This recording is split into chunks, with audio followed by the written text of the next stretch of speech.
It's just a Walmart. Oh, I don't know. Where's it from? That's an Amazon. Amazon Road. I thought you said Captain Amazon. Captain Amazon, yeah. Are we? What's going on here? Oh, the TikTok I sent you. Deux is getting a drink. We will be starting momentarily. Thank you for your patience. They're beautiful. Is there a seltzer I can? Of course, there's. Now this guy's getting a drink. Yeah, but I'm. Fridge is pretty packed, so dig around. Grant, would you like a drink? Oh, I got a water actually. See, Grant knows. A true friend. Happy 2 days after Thanksgiving, everybody. We will be talking a little bit about Thanksgiving. Obviously, we have a big story to talk about Nintendo-wise. We have a big story to talk about Thanksgiving-wise that Mom Brain is going to fill us in on, which she doesn't even know about yet, but she's an expert, and it should lead to a fun conversation. We got a double question today, Patreon and regular question from the same person. How did that happen? That's just the way it worked out. We got music. And I vamped all I can, so now we're just gonna wait. Now we're just gonna sit in silence. My brain's been doing baseball card collecting lately. I've not been collecting baseball cards. However, You've been collecting them from our own attic. When I was a kid, specifically in the year 1990, my father went nuts collecting baseball cards. That's the butts. And he justified this by telling my mother that it would pay for my college education. Well, you're still paying for college, so. I'm not. Oh, you paid off college? Yeah, I paid off college. All right. Well, I didn't. I mean, my parents did pay for college, but I paid for my post-bachelor. Aren't you going back to school? Yeah, they're paying for that too. Back to school. Well, you can pay them some of that. All right, we got to start. Let's do pod, shall we? Yes, let's. I gotta click something. 3, 2, 1. Go Nintendo podcast. Webisode 849, the Toxtricity podcast. The Go Nintendo podcast is part of the HyperX Podcast Network. Listen to our show and other great shows on podcast.hyperx.com. Mom Brain. Isn't Toxtricity the thing that's in Turkey that makes people tired? Oh, I thought that was that. That's right. System of a Down. Yeah, that's what I was saying. The toxtricity of our city. Thank you for being on my wavelength. Mom Brain, would you tell us about the toxtricity of our city, please? Toxtricity, capable of generating 15,000 volts of electricity. Hell yeah. Toxtricity looks down on all. Oh, this is a good one. Toxtricity looks down on all that would challenge it. Yeah, I read that. It seems pretty brutal. Average height is about 5 feet. Who are you to resist it? Average weight is about, just shy of 90 pounds. They're both male and female. The category is punk. And abilities include minus, which boosts the special attack stat of the Pokemon if an ally with the plus or minus ability is also in battle. And also punk rock, which boosts the power of sound-based moves. The Pokemon also takes half the damage from these kinds of moves. Did you hear that too? Thank you, my brain. Hold on, let me get this right. Its category is punk. I did hear that. Punk! Ashton, real. Oh, I was looking for something from you specifically. Oh, this beat is for the street. There it is. Deux here, everybody. Ooh, Mom Brain is here. Hi. Kirby's here. Hey, everybody. And Nikki Hill is here. Hi. Josh is here. Josh. I'm here to grace you with my presence. Josh, I hope you had a great Thanksgiving. Thanks. Very cool. Oh, very cool Thanksgiving. And George is here. George, I also hope you had a great Thanksgiving. I would imagine there's many lime-based meals. Lime turkey, is that a thing? Lime stuffing, lime turkey, turkey lime. Stuffing limes inside of a turkey? Mashed palimos. George. Oh, that's good. Mashed palimos. We should try that next year. I've never had mashed palimos. We should have Josh over for Thanksgiving. Or, yeah. I'm sorry. George over for Thanksgiving next year. sorry. And then sorry. Josh stands you up. You know, George it is happens. all alone. I'm all mixed up. Let's say hello to our Why friends. would you say that? Well, yeah, Josh, you can come too. Listen, there's a lot going on. A little slip of the tongue. I both of you are welcome. Get a room, you two. Hanging and Hanging. Let me say hello to the podcast group. Hello, Backseat Studios. Hello, Steister and Highly and Tom, Alternates Liz, Malik, Halo, Ice, Dilbert, Solamaster Link. I like this the switching it up. Solamaster Link. Retsuza, Anastasia Beaverhausen. Whoever else Kotori, whoever else I didn't see in here. Nico Darunia, Gecko Kitsune, all the regulars. Ed Boy. Hello, Ed Boy. Ed Boy, Wolfric. Whole bunch of people. Thanks for joining us today. Hello, Roth. Happy after Thanksgiving, everybody. How was everybody? It's called Small Business Saturday. Happy Small Business Saturday, everybody. How was your Consume. Thanksgiving, everyone? Consume. Mom Brain, how was your Thanksgiving? Very, very busy, Busy. but really nice. We were supposed to go to Nintendo's house for Thanksgiving, but she came down with the plague, so we did not end up going there. And Mom Brain took on the task of cooking pretty much everything, and and I found out the day before. High Tendivision. Yes, that's a good point. Well, the 2 day days before. I found out Tuesday, and it was fine. It worked out. Poor Nintendo was sick. I feel bad. Still is sick. She by the plague, I don't mean COVID. She just got something else. She's gross. The actual plague. Actual plague. Yeah. I think it's like the flu or something. Eat your eyes. We had my parents here, and we had Doom Michaels here for Thanksgiving. Ooh. So he got to brave a whole day with my parents. Man, it's just as good as my parents play. It's like an extra long episode of that with food. Oh, with man. food, with food It's provided. great. I was saying, saying is that like a top tier Patreon member thing? No. How did I secure that? Oh, from being a pathetic loser who has no family. I around. knew he wasn't going to do anything family related this Thanksgiving, so I said, if you want to come over, it's my parents. And well, originally it was going to be my sister's house with my parents, and then it wasn't. So it's just our house with my parents. And his sister got sick when she found out I was invited. Yes, that's it. Dang, So yeah, just hanging out, eating food, my parents being my parents, so lots of laughing, and it's just a good time. Lots of good stories. Did your dad fall asleep early? No one fell asleep. I They were kept so them so entertained by Deux, entertained. yeah, that they did not fall asleep. Kirby, how was your Thanksgiving? Oh, it was nice. Yeah, I didn't. I think I ate just the right amount of food. Oh, Man, that never happens. Yeah. Usually it Congratulations. doesn't happen to me. Yeah. And everything was delicious, and yeah, it was Did nice you weigh it out? hi, Freddie Fro. I didn't. Took 40 years, but he nailed it. He's been practicing every year since, yeah, and he got it this year. Yeah, as long as I'm not in like physical pain after eating dinner, yeah, it's a good day. Nikki Hill, how was your Thanksgiving? I clearly did not have such a calculated meal. I was in pain. Took a while to get my breath back. It's like, I should probably stop eating. I can't breathe anymore. but it was a nice day. Well, I'm glad everybody had a nice Thanksgiving. I hope everybody listening had a nice Thanksgiving. Alternate And says, my Thanksgiving was great. I fell asleep after eating food for 25 minutes. And if you didn't have a nice Thanksgiving, also you shouldn't feel pressure or guilt, right? It's a day, it's over, it's done, and you made it. And if you don't celebrate Thanksgiving, I hope you had a nice Thursday, just a nice day in general. Hello, Rosemary the farmer. Freddie Fro says, thanks for the Contexto recommendation. A huge Thanksgiving hit with the family, a great co-op experience.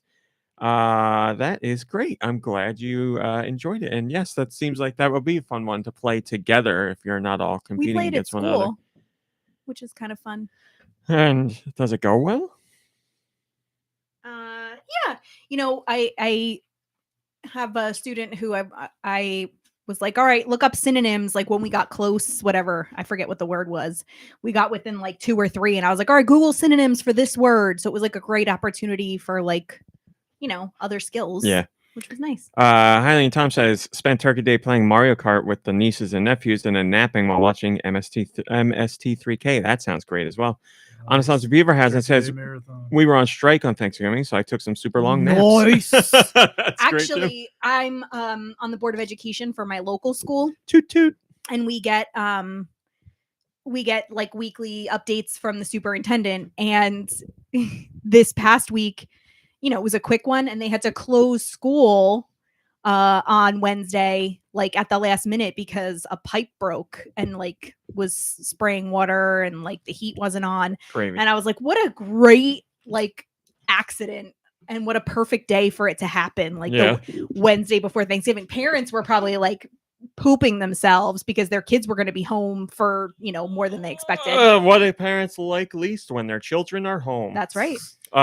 So Thanksgiving, I can parlay into another very important conversation because it's actually related to a conversation we had on Thanksgiving. And this topic is about Thanksgiving, at least partially. I showed you, Mom Brain, what happened with the Diary of a Wimpy Kid balloon Oh, at yes. Thanksgiving, Yes. which relates to a conversation I had with Deux at Thanksgiving about Diary of a Wimpy Kid because he was unfamiliar. But more importantly, the Is that what we were cheese talking touch. Diarrhea. Oh. Now, Mom Brain, will you please, for the podcast listeners and anyone at the table who doesn't know, tell us about Diary of a Wimpy Kid's cheese touch? Well, the simplest thing I can give you is if you're familiar with cooties, it is very much like the cooties. So the lore, from what I understand, is that out on the playground at the school in Diary of a Wimpy Kid, there was a piece of moldy cheese like sitting on like the basketball court. And like no one, like the custodian was too grossed out to clean it up. Like no one would clean it up. And it just sat there. And one day someone touched it. And they, yep. Thank you, Anastasia Beaverhausen. And that they had what is called the cheese touch. Now, to get rid of the cheese touch, you have to touch someone else, and so on and so forth. And in the very first, in the very beginning of this, the cheese touch, a German exchange student gets the cheese touch but doesn't understand what it is because of the language barrier, and ends up going back to Germany with the cheese touch. And brings the cheese touch to Germany, thereby eliminating the cheese touch from the school. We're safe, thankfully. Well, we were. I mean, so then, well, I won't. In case you No decide you want, spoilers. I don't want to spoil. Yeah, I think what we're all gonna happens, watch. But anyway, at Thanksgiving, there was a Diary of a Wimpy Kid balloon, and it was the titular Wimpy Kid, whatever his name is, who has the cheese touch, and he's like putting his finger out. He's putting his finger out. The balloon is putting his finger out for the cheese touch. We heard that it was in Germany, so I don't know how it got to Manhattan, but Well, that was a long time ago. That was like Oh, over a okay. decade ago. Oh, in the parade. In the parade, yes. But yeah, That's why I said the balloon. well, did they? Well, you just said balloon. I thought somebody brought a balloon here. No. The balloon of the kid in the Thanksgiving Day parade. Did they confirm, Thanks for like the people hosting the parade? Did they confirm that that's why he's pointing? Yes, they finger? talked about the cheese touch. Okay. And So the Wimpy Kid doesn't have a name. His name is the Kid. I forget his I'm sure name. he's got Oh, a okay. name. Oh, But here's the most important wimpy part. kid. He passed the cheese touch at the parade To another balloon. to another balloon. Okay. Oh, Greg More is his name. importantly, inappropriately, he Uh-oh. touched another balloon in the ass. The Oh, so that anus. wasn't planned. And do you know what other Not balloon it was planned. that he touched? I do, because of what you had said. Is it Pikachu? Caillou. No, it's some other weird little kid. I don't No. know. No, I don't know what you're talking Although about. the Diary of a Wimpy Kid does look a little like Caillou, so maybe that's what you're thinking. Well, there was a float before. I think the reason you're even bringing this up is because I had so many questions about this, and I apologize, it was funny. audience, because we're 40-year-olds talking about a children's program. But It was in a Thanksgiving Day parade. well, And it's not a program, Look it's a at what movie and a book. Anastasia Beaverhausen just put in the chat. And Did you watch the parade here? It it was was on. on in the background. That was literally Well, the it only plays part. all day.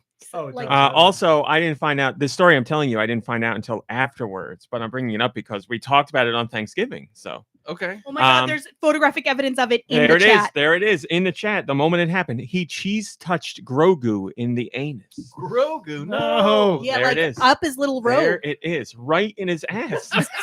He's just a child. Leave him alone. And then we also had photographic evidence of the cheese touch balloon being deflated, and then they put it in balloon jail. So they threw like the net over it to like capture. Wow. So Grogu no. officially has the cheese touch right now. So next year when Grogu comes back out, if he's in the parade, we need You to see where guys, the cheese touch Like goes. you talk about it like it was an accident. No. Grogu probably No, we used the don't. Force. Why would he Oh, take the Grogu cheese wanted touch? it. Maybe Well, he's a because hero. because he knows he can handle it. I don't know. So he's going to take it and just Maybe the never cheese touch touch anybody. Rosemary the farmer says, "This is the way." Maybe the cheese touch goes well with frogs. No one wants the cheese touch. I guess I could buy the thing that he's not a of hero. Our universe. Huh? What? He's from a galaxy far. What far does that away. mean? The cheese touch is universal. Grogu, he's talking about. Now most importantly, Grogu has the cheese touch. When the balloons come out next year, we have to keep an eye on who Grogu touches. So on it's not- purpose. But he it's would not- wouldn't he have to touch them with his anus if that's No. It's you can be touched anywhere, and your body, your whole body has Okay, the okay. cheese. I'm already essence. not All right, I'm really sorry. that I interested misunderstood. in it now. I doubt I'm going to be interested in it in a year. Well, But- what are you interested in? You know, this is the point of the show where we talk about anything. So I'm sorry. I thought Diary of a Wimpy Kid touching Grogu in the anus with the cheese touch on Thanksgiving was very topical in the anus or and on funny. the anus? Let's start there. You saw it. You're looking at it. It doesn't look like anything went in anything. It just looked like there Well, was I a mean- boob. And That looks also- pretty. I don't care if you boop the anus or you go in the anus. Grogu never wanted his Well, anus touched. Here's another thing. Does Grogu the balloon differentiate from Grogu the character? Because then he could easily give it to Mandalorian in the next season before Thanksgiving. You are right, but I do see them as Beskar, separate. Yeah, does they that are does separate. that keep the Beskar cheese doesn't touch stop away? the cheese so, touch. so then there's two different. So then what you're saying, there's two different cheese touches. There's the cartoon cheese touch that's in Germany right now, and then there's the parade cheese Again, touch, which there is is in no Manhattan. cartoon.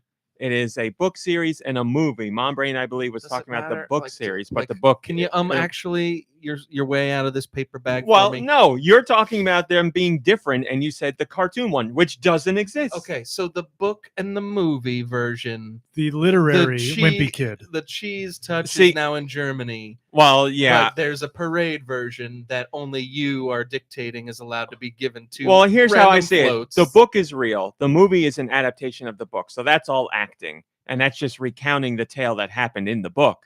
But Maybe the balloon is real. We can see it, we can touch it, and most importantly, we can be cheese And it can touched touch by us, it. yes. So there you go. So yes, Grogu has a cheese touch, and we have to keep an eye on it. Well, I appreciate the story. Look at we didn't keep an eye on COVID, and look at what happened. I would have This thought. could be the next COVID. I would have thought maybe he, like being a wimpy kid, was just saying like, "I'm rubber and you're glue," like something like that. I didn't know he was doing. He's cheese the touch. one. Thank you He's for the his story. life is all about the cheese touch. He knows you're going to think he's just pointing at somebody. The whole story revolves around cheese touch. No, absolutely not. It's a side plot. No, but like No, but- his balloon. you did- This guy's He's giving in me the all cheese touch information. position in the What balloon. you don't see in that photograph is that there's supposed to be a little piece of cheese underneath, and he's actually floating over it, pointing at it as if he's going to touch it. That's true, right? That's what it looked like. Is that true? Another balloon that looks like cheese? No, because does it? somebody- You No, said that they threw the net over the cheese. no. I said they threw the net over him, Over the Greg. wimpy kid. Why? He already passed the Because he cheese touch. touched Grogu in the anus. But they're both kids. So Matter. It means he's going to juvie. Thank you. listen, I'm pretty sure They're that like that son of a bitch did the cheese touch. Catch him. They deflated his ass So and they threw the What? net over Whereas him. if they catch him, he already gave it away. Is If he- anything, they should have netted Grogu because now he's the one with the cheese touch that you got to look out for. Listen, what are you like a leper colony? You're gonna throw him somewhere to rot? Jesus, well, I mean, no. they sent What the do you- German exchange kid back to Germany, and they No, show him in the He back. didn't know. He finds out at the last minute as he's in the car on his way to the Spoiler airport. He's alert. like, "No, 9." Nice. It's great. Yeah, you're not gonna just let the wimpy kid go away. They let the wimpy kid in the parade in the first place, knowing he had the Are cheese we- touch. I don't know. I thought we were worried about where the cheese touch exists. If you were worried about it, you'd catch Grogu because it just got passed. So in. why didn't Does we that not catch make the sense? wimpy kid, and why did we let him in the parade then?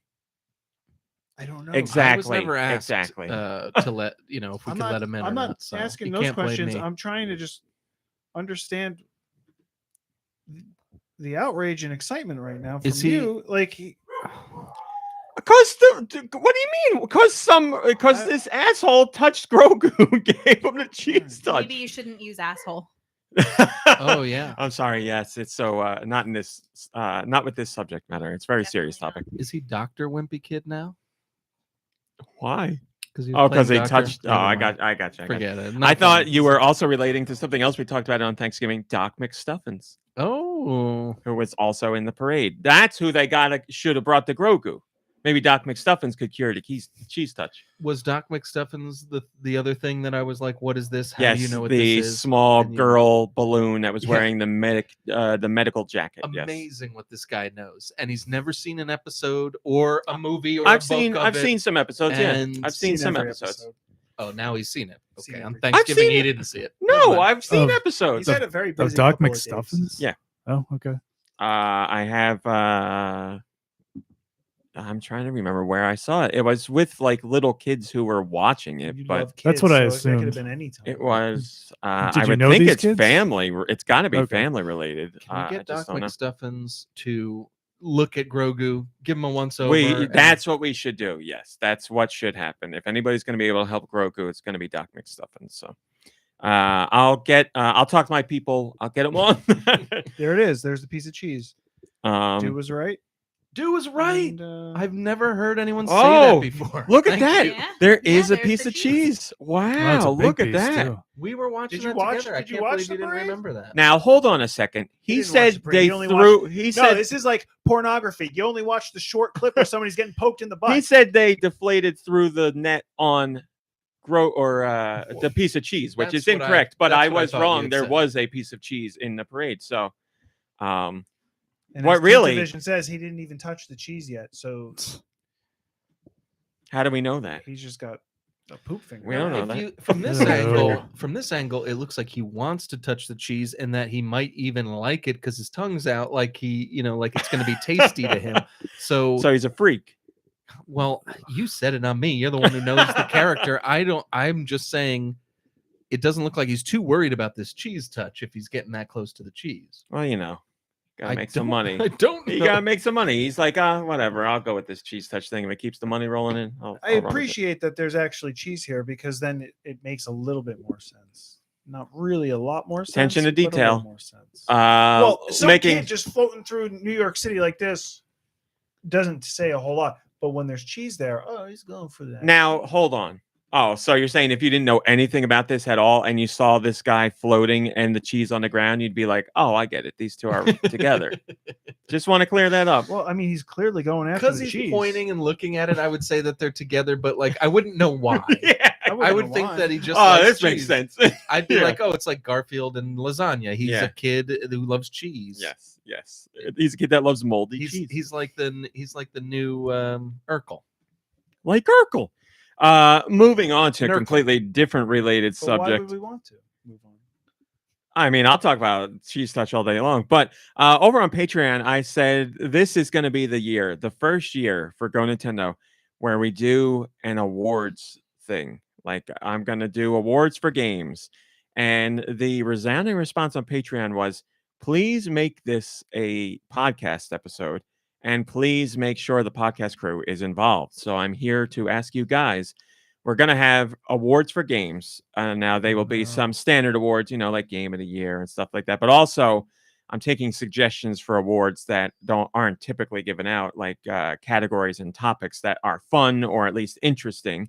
So it'll be a mix of that. But would you guys like to participate? And we could do like an award show on one episode of the podcast.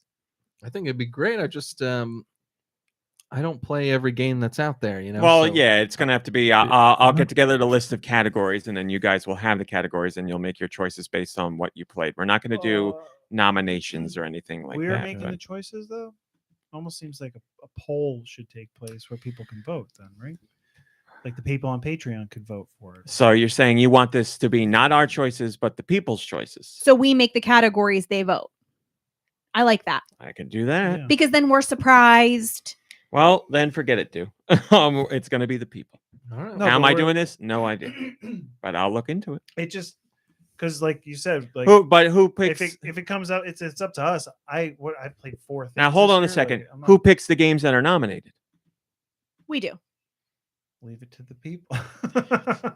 Yeah, this is why this becomes a problem. Like, the do they vote and just game- put answers, or do game they vote based on? developers can nominate, bid in or whatever. Okay, For nominations, Okay, just I want real answers because this is a thing we're gonna do, and we got a month to do it why am I- because it's the end of the year.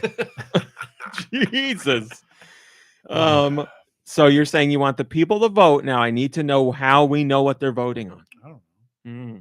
Well, if we Okay. weren't doing it that way, then how would we know what to vote? Oh, the if we were Sazia the ones Beaverhausen voting. has a category ready and says best Bratz game this year.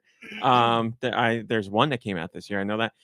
Wait, really? So at least one came out this year. There might be more.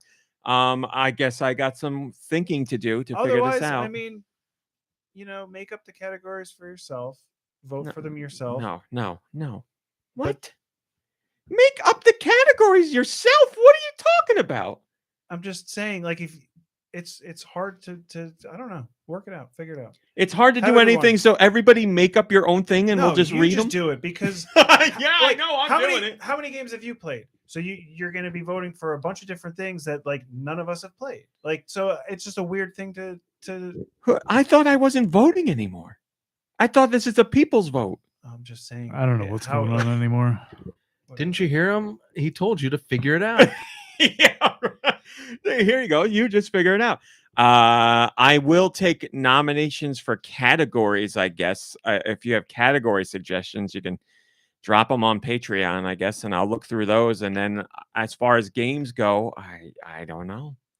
I don't know. Now, here's the other question. Is it all games or is it just Nintendo?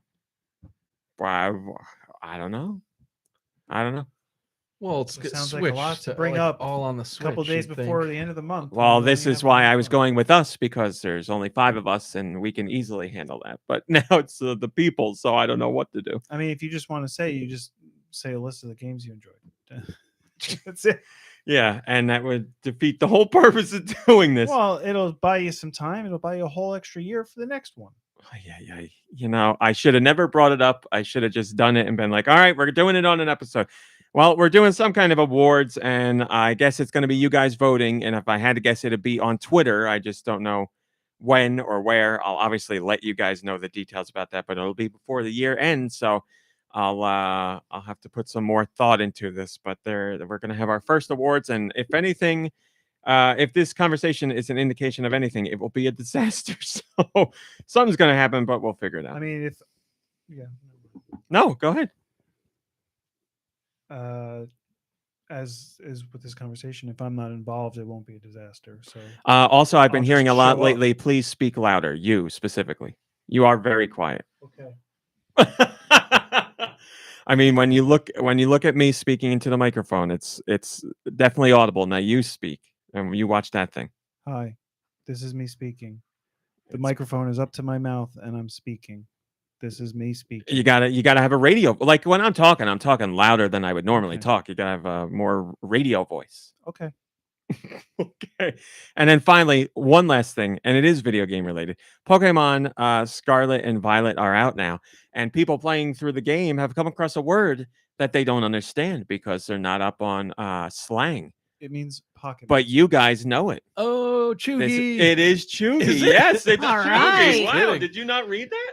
I didn't write about it on the site I anywhere. didn't. I was just thinking about that TikTok from earlier today. It that is friend group sent. Cheugy. You're correct. So somebody says, I believe one of the professors asks what Cheugy means, and you have 3 options to pick, and people online are like, "What the hell does Cheugy mean?" Or like, "What Pokemon is Cheugy?" That's right. Not So it's everyone become can a be as thing. with it. That's as right. we. So you guys are more in the know than some of the. Do I have Cheugy? Nice one, Highland. Then I'm guessing to between 10 and 20 million Pokemon Scarlet and Violet players out there. So congratulations, guys. You all know Cheugy, and you're ahead of the curve. I'm proud of you. They threw that word in to distract people from how poorly the game supposedly plays. We're going to talk more about that today, too. That's the perfect segue to go right into news. Let's talk about some news. I did it. Wait, what's My a Cheugy thing trinkets. for Pokemon? Catch, pray, not catch, catch. Catch 'em all. Oh, there. Okay, sure. That's pretty good, yeah, if you have that hanging in your kitchen. Oh. Very nice. Finally. I like what you're doing here, Mom Brain. I'm the mix master. I've always said that. All right, what do we got here? We have some top stories this week, not too many because, as you know, Thanksgiving, lots of people were off, so not too much going on. But we do have a lot of Pokemon Scarlet Violet news. For example, Pokemon Scarlet and Violet have taken the title of the UK's biggest boxed launch of the year. Does anyone know what game it beat out? What game was a previous record holder for this year? What was the previous Pokemon game? No, this year. Pokemon Arceus. No. Good. I mean, not a bad guess, but no. This is and again, this is all gaming in the UK. This isn't just Nintendo. E-Ring Eldenar. Also a good guess. No, Mm, it's the UK. FIFA. There you go. FIFA Oh, 2023 Wow. was the biggest boxed launch in the UK this year, but no longer. The number one spot has gone to Pokemon Scarlet and Violet. So it's going to take the record for 2022. There's nothing else coming out this year that stands a chance of beating it. You have some, I don't know, I want to say big games, but you have some notable games coming out. The Callisto Protocol is coming out this week. Marvel's Midnight Suns is coming out this week. I'm trying to think. That might be it for notable games this year. I'm sure the chat could fill me in on other ones I might be forgetting. But yeah, Pokemon Scarlet Violet. Nothing's beaten it as far as I can see. They were not the biggest selling in terms of total amount for all Pokemon games. That record still goes to Pokemon Sun and Moon. So Scarlet and Violet will have to settle for second place in terms of biggest Pokemon launches. But this is in the UK specifically. You might remember when Pokemon Sun and Moon came out, there's a little thing called Pokemon Go that was really like just hitting its stride when it was a worldwide phenomenon. So going to be tough to top that. So you think so you're saying that Pokemon Go helped Pokemon Sun and Moon sell? Hugely, yeah, big time. Yeah, So it's like we've got this free Pokemon game we can play, but let's buy this one. That's what it did. Well, rising tide lifts all ships. Yeah, like anything Pokemon gets like the zeitgeist was Pokemon at the time. So people see Pokemon and they're like, yeah, Pokemon. So that's what happens. All right, congratulations to Pokemon. That's I mean, it's not just Pokemon, it's all things. You know, when one big thing is popular, other things related to that get more popular. So like I said, Sun and Moon hit maybe, I don't want to say a amount of time because I'm not exactly sure, but it was like right in there when Pokemon Go was like riding its the highest of highs. So it was perfect timing. So there's your number one, people. Link the Viking has the most upvoted comment. Oh, by the way, I didn't say Pokemon Scarlet and Violet do hold the record for highest revenue of a Pokemon launch. So it did beat out Sun and Moon in that.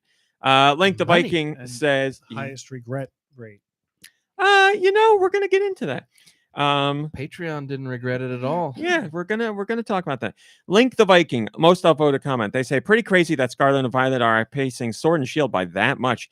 With Sword Shield being the first console mainline Pokemon games and being set in pseudo UK region, I would have expected Scarlet Violet to fall short of beating Sword and Shield. Well, bigger install base for the Switch in general. Pokemon popularity just continues to grow. The open world-ish nature of this game helped push it out even further with people. So there's a number of things to counterpoint your point, but I see what you're saying. Certainly, I agree with your points that you made. Going hand in hand with that, the Switch saw its biggest weekly sales of the year in the UK, thanks to the launch of Pokemon Scarlet and Violet. So not surprising. Switch sales rose 62% compared to the week prior. So Switch was already doing well in the UK, but Switch sales went up just that much from the launch of Pokemon Scarlet and Violet. Again, surprising and not surprising, but obviously the Switch OLED was the one that sold the most. We don't know what the split is between the OLED and the Sword and Shield version. I'm sorry, Scarlet and Violet version of the OLED, but I'm sure a lot of people were like, Scarlet and Violet is out. I'll get a copy of one of those games, and I'll get a Switch OLED Scarlet and Violet edition. That just makes sense. It's going to be a big holiday seller. You know how it goes. Jesus 2 has the most upvoted comment, and it says, hopefully just holiday sales and people aren't buying the new Pokemon so we can continue to get poor performing and graphically ugly games. That would be a standard internet comment. There we go. Negative and grouchy. That's how the internet goes. You're entitled to that opinion. That's certainly fine. But you have to admit there are other series that we would consider like sharded out or farted out that keep selling like crazy, and because they sell, they're not going to stop making them. So I can see where that comment comes from. This is maybe the first time that Pokemon's fallen into this, but the first time. Well, that's the other thing. Like I've mentioned in previous podcasts, people have complained about the Pokemon games for the last, I don't know, 5 to 7 People years. are excited to complain about Pokemon. You know, like this guy says, poorly performing as far as technical. Yeah, totally agree. Ugly. That's subjective. Like, you know, leave that out of your statement, Really and I'll ugly. be with you more. Like, saying ugly is your thing. Saying poorly performing technically, okay, that's something we can like look at and quantify. So I think you sully your argument by putting in ugly. You just sound like an angry internet guy or girl. Don't Mario call- Kart 8 Deluxe It's a guy. You know. has Come on. Yeah, Jesus don't 2. call I'm gonna say Pokemon it's a guy. ugly. Mario Kart 8 Deluxe. We got new information on the booster course pass. Finally. Wave 3. By the way, Dew, we should get in on this and play this because we haven't done any of the new waves, and we have them all. What are we talking about? Mario Kart 8 Deluxe, the new waves of tracks. Oh yeah, let's do it. They're included in our family pass that we have. We don't have to do anything. They're just there. We get access to all of them. I'm interested in this. The new wave is coming out December 7th and includes the following tracks: the Rock Cup, which has London Loop from Tour, Boo Lake from the GBA Mario Kart, Rock Mountain from the 3DS version of Mario Kart, and Maple Treeway, one of my all-time favorite Mario Kart tracks from Mario Kart Wii. That's the one with the wiggler, and you drive through the giant tree and you burst out of the top of the tree, and then I love that track. Also, the Moon Cup, Berlin Byways from Tour, Peach Gardens from the 3DS, another track I really like, Merry Mountain, which is a brand new track, and Rainbow Road from the 3DS version. Did you say Peach Gardens? I did say Peach Gardens. Yeah, great track. I like it. So there you go. Let's see. 2 from Tour, 2 from 3DS, 1 from GBA, 1 from Wii, and 1 brand new. Again, this is part of the Switch Online expansion pack. So if you have the expansion pack, then you already get this content at no additional cost. Nice. If you don't want to buy the expansion pack, but you do want to play this content, you can purchase it separately for $25, but that gets you all waves of the pack, not just one wave. So you're getting basically, what is it, 48 tracks altogether? So if you have Nintendo Switch Online expansion pack, Yes. you just go into Mario Kart and click on these levels and it'll like download them. I don't know if you have to go to eShop and grab it or if you do it through the menu, because I haven't done it, but yeah, you don't have to But do like also it's gonna save it probably to like an external card or potentially, so that like you might have tracks on all different cards across the board. What do you mean? Like That where doesn't seem normal. you're asking where the tracks save? I'm kind of thinking my levels might be off because I have to scream at you across the room, I don't think try and just other people are not talking this loud. I was talking to somebody about this. Secretly, each week I raise your levels because you are quiet, and it seems to make little to no difference. We could bump. I mean, like, just try projecting. You don't have to yell. Like, I could talk like that too, and it's the same for me. Is that But what I I could sound also like? project, and it sounds the same. I don't remember what I was asking before. That's so- pretty good. You were saying where do they Speaking? Oh god. where do they save? Is what you were asking. Sure. Now I just want to point this out. Nikki Hill's not even holding the microphone anymore. I don't know where they save. Like, it's going to save wherever the other content is. Like, wherever your Mario Kart is, that's where it's going. It's not going to plop these somewhere else. It has to go where Mario Kart is because that's how it knows Mario how to work. Kart is on a game card. It's not going to save it to the game card. Oh, well, I mean, whatever if- data so- is related to the game card, so, like, it's going to if you're- update that. If your system is full and it's going to save to an external card that you have, or a micro SD card, and then you Mhm. switch micro SD. I don't know. It's just that's one of the frustrating things that I've had where when I try to manage software, Mhm. I've got pieces of games on different systems because there was an update while a different card was in, and now it's just like I don't know what I'm doing. If that comes up and it's frustrating, you Burn all the cards. and I would start delete it off your Switch and just re-download it to wherever you want it to be. Yeah, but it's on. I don't know. Yeah, that's what I'm Like, I saying. have, like a if you little have, piece on this, that's what micro I'm SD, saying. A little piece on so that then micro just SD. decide the one thing where you want it and delete Right. it and But as download it there. different updates come and you go to play it, You can also you have to know where it exists, like what card it is. So you can go into the settings and you can do data transfer. Yeah. So you should be able to hopefully just take the pieces that are just on like the SD card, move them to the Switch or vice versa. But for me, the problem was it's on this SD card and that SD card. So it's like you have to Just swap clear it. room on your Switch to move it over to this and then move it over to. It's just I Either don't know. way, if It's just annoying. even without all of that, if you have the expansion Switch Online, you should still be able to, with that, like ignore all that stuff, put Mario Kart in, and Dude, you're play it looking right really there. low on those levels. Yeah, sorry. you know, I not brought it up, and I close. was hoping you I'm wouldn't be just- fussy about it. And you're very look at you smiling. You're Just very saying, fussy. Like I was away from the Wow. mic. Yeah. Listen, all I'm telling you is who the complaints come in about, and they say you're very quiet. You are a soft-spoken you young didn't man. tell me who they're. Notice me, I'm not like senpai. that. No, Notice because me. last time I said that, you got mad at one person. So I learned my I lesson. listen to this podcast like a true Who nerd. did I get? After we record it, and I always find you to be a little low. Yeah, that's just who I am.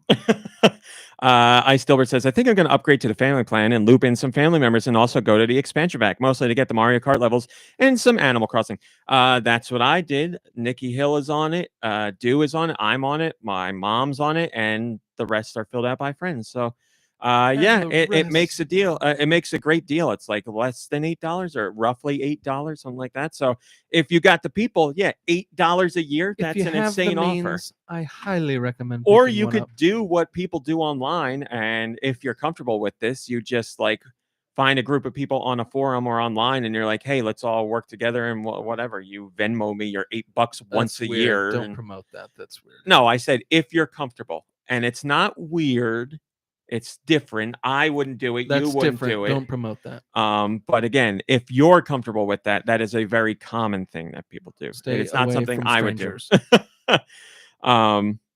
But yeah, the family plan is a great way to go. Because it gets you so much for It's so paid little. me off already just playing Earthbound. Yeah, that's right. Kirby says, nice. Looking forward to it. These booster packs spark a little Mario Kart fire for my family each time. Yeah, I'm getting the itch, and now I have what a 24 cream tracks for in that. there. It's called Mario Kart 8 Cream. I didn't know it was called that. We also your have age. special offers for the holiday season. Nintendo has started their cyber deals. Cyber. From now until December 4th, you can get in on special cyber deals on dozens of games. Games included big titles like Super Mario 3D World plus Bowser's Fury, The Legend of Zelda Skyward Sword HD, Mario plus Rabbids Sparks of Hope Gold Edition, Cult of the Lamb, Assassin's Creed The Ezio Collection, and many others. Ezio Collection.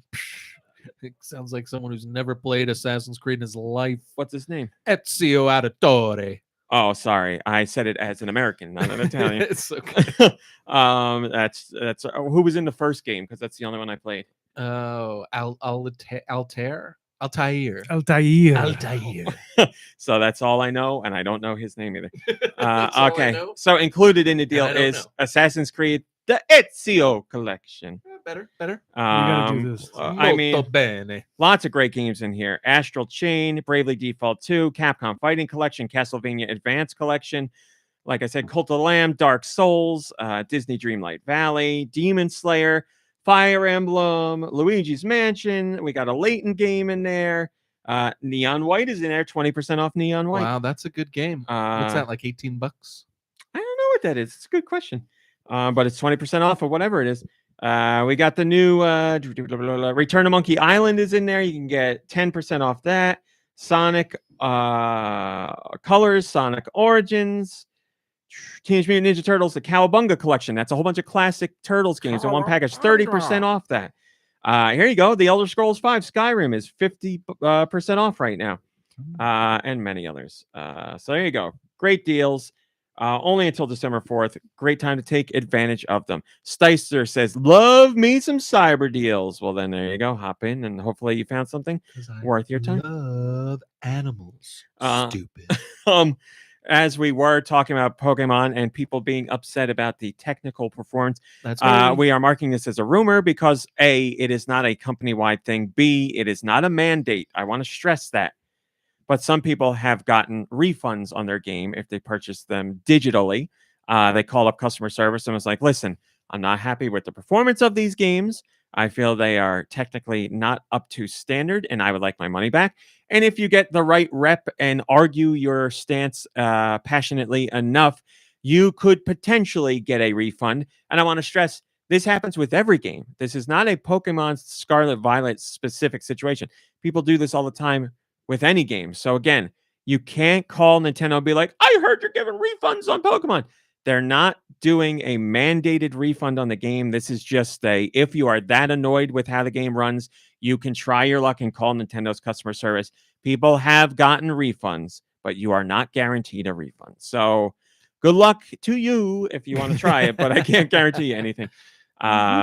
Kirby says that's surely unprecedented for a first-party Nintendo game. I did the next best thing and withheld my purchase. Yeah, not unprecedented because there's no mandate, there's no anything. There's nothing here. RMC wants to make it clear that Nintendo is not admitting fault. Well, remember, as we said last week, Nintendo is the publisher, not the Team developer. Poke, good lord! If you actually me one more time, I'm gonna jump out the window. What do you want, the facts or do you want the made up internet stuff? Fine, I'll go back and tell the original joke, which isn't as funny. Not Okay, that go. the joke is funny.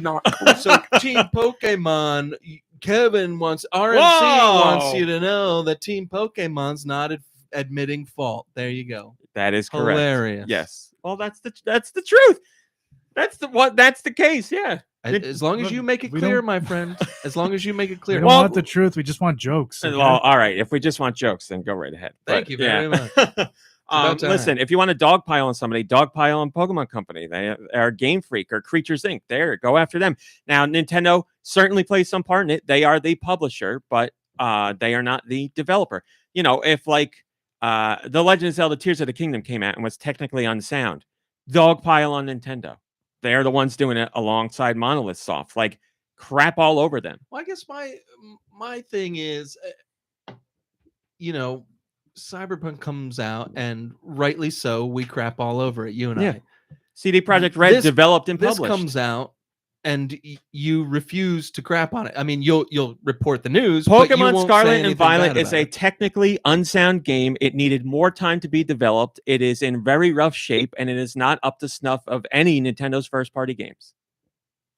I mean, this is the same thing I've been saying since the game came out, which is 2 weeks now. You heard by it the here way. first, ladies and gentlemen. RMC talked some real shovel right See, here. like, this is what I don't. The game's been out 2 weeks. This is the second week. The first week I said technical issues. It's disappointing. The second week I said the same thing. Like, there's nothing different. And if any Nintendo game comes out that is developed by Nintendo and is not technically up to par, I will certainly talk about it.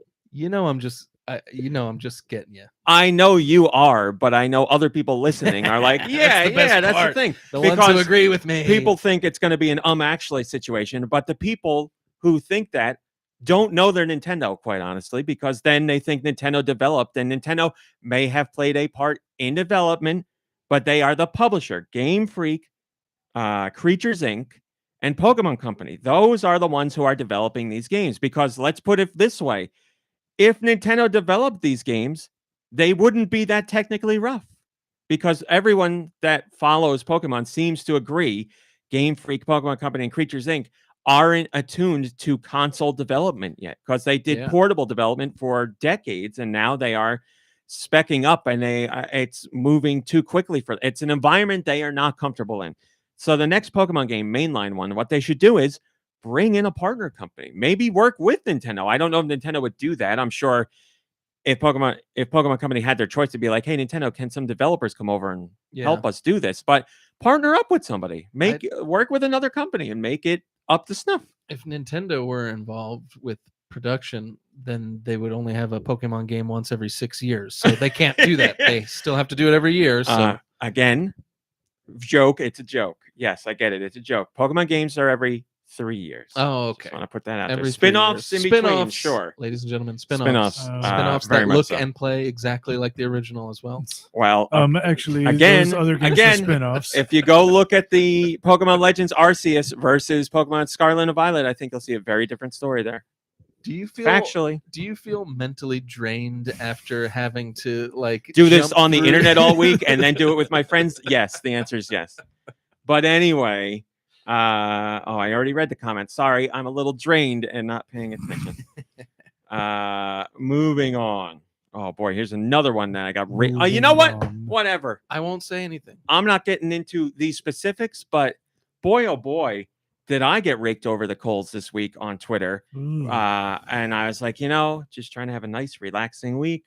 I'm not getting into specifics because then you won't know what happened, or, oh no, I guess you can't know it all anymore because it was deleted. I did something that I always do, and someone that is part of another outlet got very mad about it. If you see that I do something that makes you mad, that's fine. Get in touch with me. Email, Twitter. This person knows you, or at least knows. They don't of know you? me personally. They know the site. They know me. If you're another outlet or a publication or whatever, if you ever have an issue with how I handle something, get in touch with me. Send me an email, send me a Twitter DM, tweet at me and be like, hey, I want to talk. You're accessible. That's fine. All the time. Yeah, I'll do it. But the internet is not about that. The internet is about, I want to put somebody on blast and I want to make somebody feel bad so I look like the cool person. That's what somebody did. And I was like, I'm so ready, willing, and able to fix anything in any way, however you want, because I'm never out to upset anyone. Someone had an issue with how something was handled in a story. They tweeted and they added me because they knew I would see it that way, but it was basically like, I hate how they do this. This is bad. And I'm like they're only doing that to let their followers see, so their followers can be like, yes, that's bad. So this happens. It becomes a shovel storm. And I'm like, if you just reach out to me directly. So I replied to them and I was like, I'm very sorry about that. Get in touch and I'll talk about whatever you want fixed. Did you reply where everyone could see that on Twitter? I had to, yeah, so they could see it. And then I DM'd them because we were following each other. And I said, hey, once again, really sorry about this. Never meant any issue or harm or anything. I'm like more than willing to fix what the problem is. Just talk to me and we'll figure it out. And they were like, oh, I saw this and this thing. I wasn't happy about it. And then they were like, I probably shouldn't have said something publicly. I should have talked to you in private first. And I was like, Maybe. listen, you were angry. I understand the frustration, but honestly, I want to stress, I'm never out to do anything that upsets anybody. Just talk to me and I'll fix it. I'm like, you had 2 issues. Here's the one thing. And the other thing, I already fixed it. Like it's taken care of. And they were like, thank you. I apologize. This wasn't handled the best way. So that stuff I respect. Listen, you see something, you get angry, you lash out. It's not how I would handle things, but I get it. It happens. They deleted their tweet. I didn't ask them to. I told them thank you. And I said, hey, listen, if anything, we started off with a negative interaction, but from here on, it'll be good. And they were like, listen, I really like your content and what you do. I just saw something and it made me annoyed. So they apologized. All good. But Actually, this sounds like one of the better interactions I've yeah. heard of on Twitter. One happened like a month ago that did not end that way. Thankfully, this one went this way. But I was like, just like, if I ever saw something that was on another outlet that upset me, I would reach out to them privately, and be like, hey, could you, especially if you're in the industry, if you're just some like Joe Schro who's like reading the article, that's one thing. But if you're in the industry and you could be peers, it's like, well, oh yeah, I want to stress that. Like if you're just a reader of whatever, that's par for the course. I expect that, whatever, that rolls off my back. But if you're in the industry, and I don't even like saying that. Like if you're, if you're writing a blog or whatever, that's, if you're out there, if you got a forward facing website and you're making content, then just, because everybody out there is always thinking everyone's out for blood. Everyone's out to steal credit from somebody. Everybody else is out there to try and get the scoop over somebody. And, to be fair, maybe 7 times out of 10, that's true. But doesn't mean you have to get involved in the dirty side of it too. Just reach out. That's all you got to do is reach out. If you reach out to somebody and they don't respond for a day, then you're like, what do I do? And then, eventually if you don't get a response, then take it public. Yeah. Cause then you're going to force their hand. You tried the private channels and nothing happened and you're still frustrated with whatever they did. But I'm always there. I'm there every day. I can't tell you how much that pit in my stomach grows. It's like, I'm always looking at Twitter because news comes in. I'm like, here's a story I got to cover. And then a tweet comes in and it's like, so-and-so is an asshole. He did. And I'm like, oh, please, like, just talk to me. That's all I ask is just talk to me. I think that there's a lesson to be learned. There are several lessons to be learned from this. And when a fire starts to burn, there's a lesson. That's right. And I think I'm preaching to the choir here. However, you can't, it's not safe to assume everyone is polite and kind, right? And like good, unfortunately, anymore. That's not like a safe thing to assume. But before you start to publicly like rake someone over the coals, can you take just a second to like not have it be like a knee-jerk reaction to like publicly bash someone, right? Like, so obviously if they knew you and the quality of your work and the quality of your like ethics and morals, they would know that I'd say ethics more than work. Like ethically wise, I certainly always am trying to. Yeah, always. And so I think it's unfortunate that people's immediate like reaction is to assume that like everyone's just being a jerk on purpose. I think that's part of it, but I think the bigger part is honestly, I want to dunk on someone on social media and get the likes, so that somebody can be like ratioed or some garbage like that. And I think that also people like enjoy starting fights and enjoy like getting attention, and unfortunately they're doing it at like other people's expense, right? And like what people don't think about is that like this is not a hobby for you, like this is your livelihood. So you're like they're interfering with. See, I think people think that, but me being on the internet, the people know that and don't care. Yeah. I can't. The sentiment of you do this, it's terrible. I don't know why you do this, and everybody you do it with is terrible, and you all are the worst in the world at it. Is more what it's about.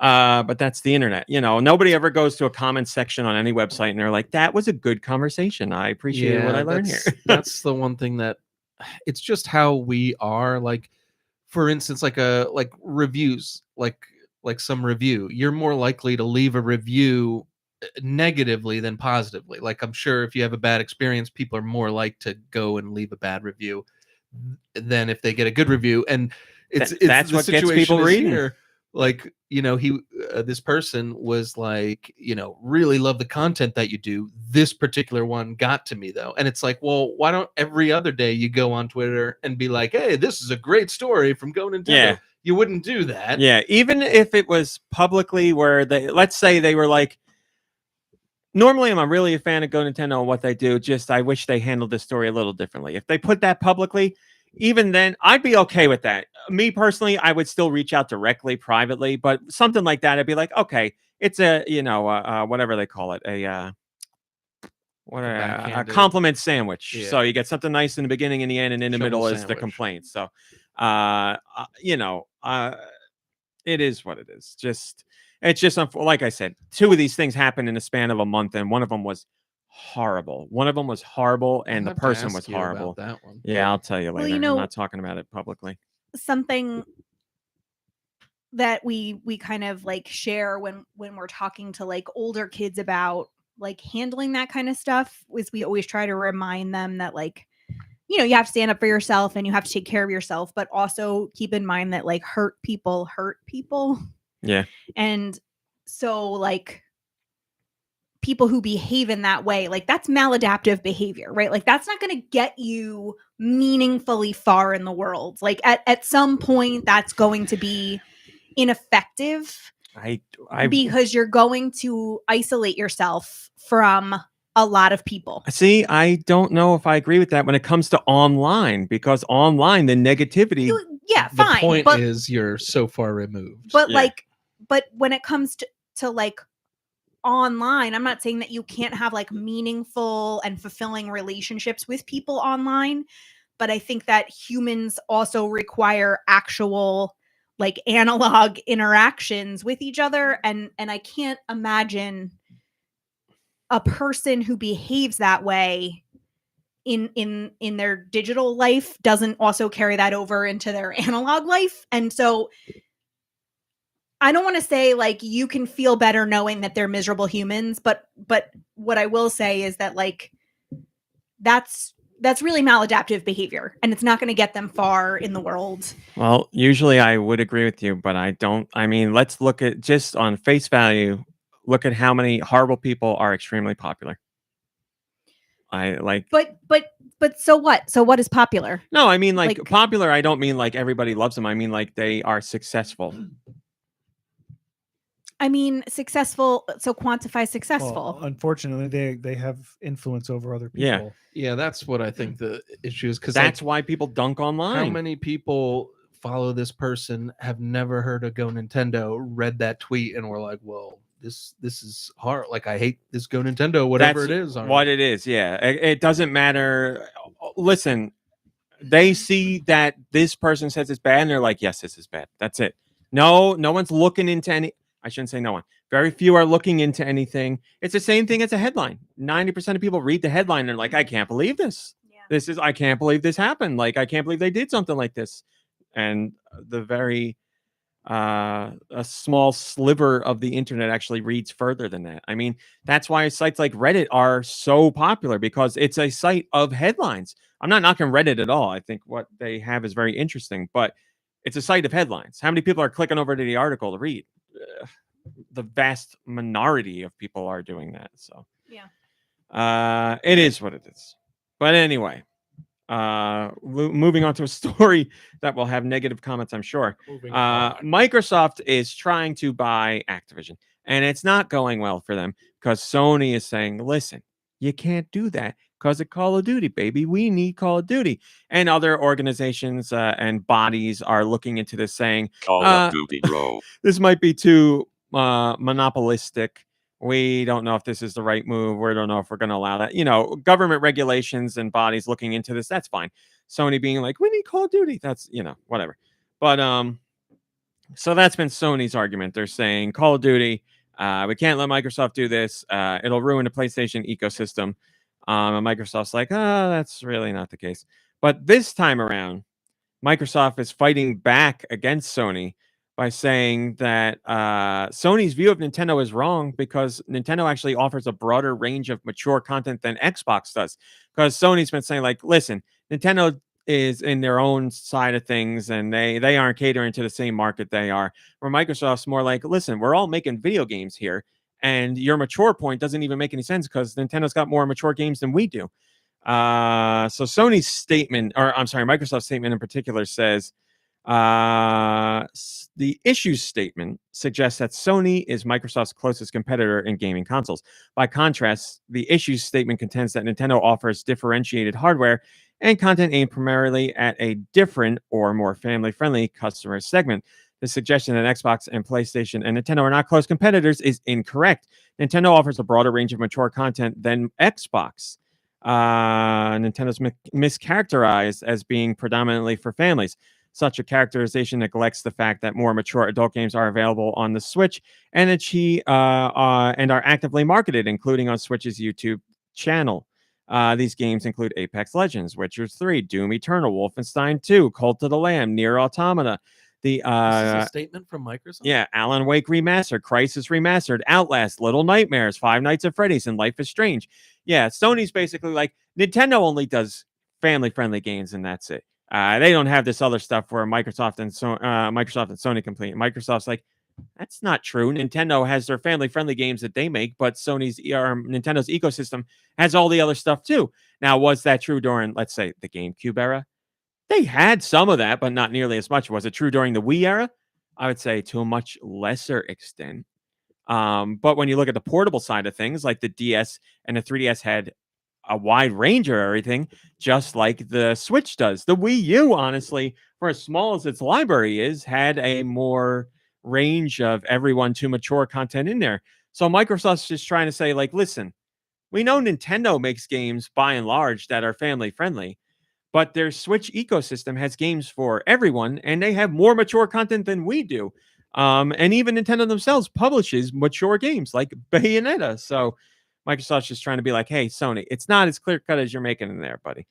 That's a crazy statement, right? To have one company come out and be like, buy the Nintendo Switch. They're so great. They've got everything. Don't buy our crap. They've got more stuff than we Well, do. for Microsoft to have its Activision deal go through, they have to take the factual approach where Sony's taking the emotional approach. Right. In another document, this has nothing to do with Nintendo, but Sony was saying, like, if they take Call of Duty away from us, we're going to be nothing. Our ecosystem dies. Call We'll of have Duty, nothing. bro. And Microsoft in response was like, Sony's first party exclusives are way better than ours. They're like, they have so many other franchises that are, Metacritic darlings and multi-million sellers and top of the line that are Sony exclusive. Yeah. They're like, we got Halo. Microsoft was flat out honest about it. They're like, we don't have much in the way of first party. So, and I mean, I know this is just them saying it, but didn't they say they weren't going to make Call of Duty exclusive on Microsoft if they do? yes. And their most recent offer is they said they will give Sony 10 years without worry, 10 years Call of Duty without worry, and then up for negotiation after that. So a deal that's renegotiated, just like Sony and Sony and Disney do for Spider-Man movies. They got a deal, lasts a certain amount of years, then they renegotiate, pay some more money, the deal continues on. So Microsoft's like, okay, fine, 10 years, Call of Duty, Rick and Morty, 10 years. 10 and then years. after that, we'll talk again. And Sony's like, no. So listen, let me make this point. I'm not like Microsoft monopoly. That's what I want. But like for Sony, I think it's very disingenuous for Sony to argue what they're arguing, basically, because Sony's picking up other companies and making their games exclusive, where Microsoft's picking up other companies and it's said multiple times, this is going to remain on all platforms. So I think Sony's being disingenuous, but Sony's very worried that if Call of Duty goes over, then, Sony talking about this Activision deal, they only talk about Call of Duty. They're not like, what about Spyro and Crash? I wouldn't have a problem. And I have to go get the my hell else does laundry off the Activision do? I don't clothesline know. before it gets too cold out. Please excuse me. They're only complaining about Call of Duty. I'm a But pioneer woman. yes, so How about Microsoft, You have it's 10 years to make a new game. yeah, exactly. Microsoft has said, look at Nintendo just recently. They got Bayonetta 3, which is mature. They got Shin Megami Tensei 5, which is mature. And then Microsoft goes all out. They're like, it's mature because it's got bare breasts and it's got blood. And like they list like everything. They're like F-bombs and S-bombs and all Bare this. So they're like, breasts. listen.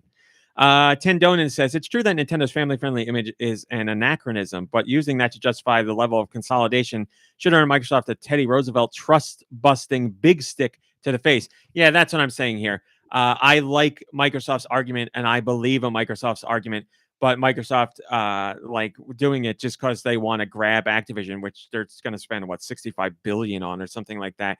I'm not like, I do want one company to own everything. I want Activision to stay on its own. That said, I think Sony's argument is disingenuous and Microsoft's argument is more factual. But yeah, I would rather Activision Blizzard stay Activision Blizzard. So just within the argument itself, I am saying I think Microsoft is doing the better job, but I do not want the outcome of the argument to be Microsoft gets Activision Blizzard. To be completely honest, I don't think it's looking like they are. I think it looks like this deal's going to fall apart. So I don't know. We'll see what happens together. I know as much as you do. Oh no, it's commercial time. Oh shoot. And Josh, I think, stepped out as well for a minute. What's the next story? Yeah, whoop. I could talk about this one for. It's a short story. Masahiro Sakurai is the man who does Smash Brothers, but he also did Kid Icarus Uprising on the 3DS, which I think Kirby will agree was a lovely game. Yeah, it was a lot of fun. But since it released on that platform, people have wanted it to come to the Switch. They want it ported to a console where the control scheme would be better suited to the experience. Because on the 3DS, you were using the touchscreen to aim and all that stuff, and move around basically. And your other hand on the thumbstick to control Pit's movements. And having a dual setup, a dual analog setup would be much better. Absolutely. So nothing official in the works as far as we know, but in his latest video, Sakurai talks about a number of things, including Kid Icarus Uprising. And at the end of his video, he says something like, Sakurai says it would be nice to play Kid Icarus Uprising on a home console, and he wonders if anyone out there would port it. Now, he says this very straight-faced, but obviously he knows he made the game. It was co-developed with Nintendo and Nintendo published, so he knows if this is going to happen, Nintendo's got to be involved. And obviously, if he wanted it to happen, he could go to Nintendo and be like, I would like to work on a port of this. So, Yeah. for him to be like, I hope somebody does this. We'll see if it happens. It Like, was a you're the guy in the rhetorical know. question. Like, you're going to be involved in this. So it's either him. This is either him being like, wink, wink, I've heard what you said. Cutesy. Yeah. Or him being like, I have heard what you said. I will mention it publicly. So maybe Nintendo's like, oh, okay. Well, maybe we'll do something. Could be either way. I don't know. But him mentioning it is certainly worth pointing out because now we can see that Sakurai echoes our sentiments that we've been saying for the last few years. Sestri says, in my opinion, Kid Icarus Uprising would be perfect with the Wii remote. But the second best option is motion controls on Switch. So I would be happy with a port. Yeah, on the Wii, it would be great with aiming. You could do the gyroscopic aiming on Switch as well, just without the IR pointer. Wouldn't be as good as an IR pointer, but it would be better than using the touchscreen on the 3DS.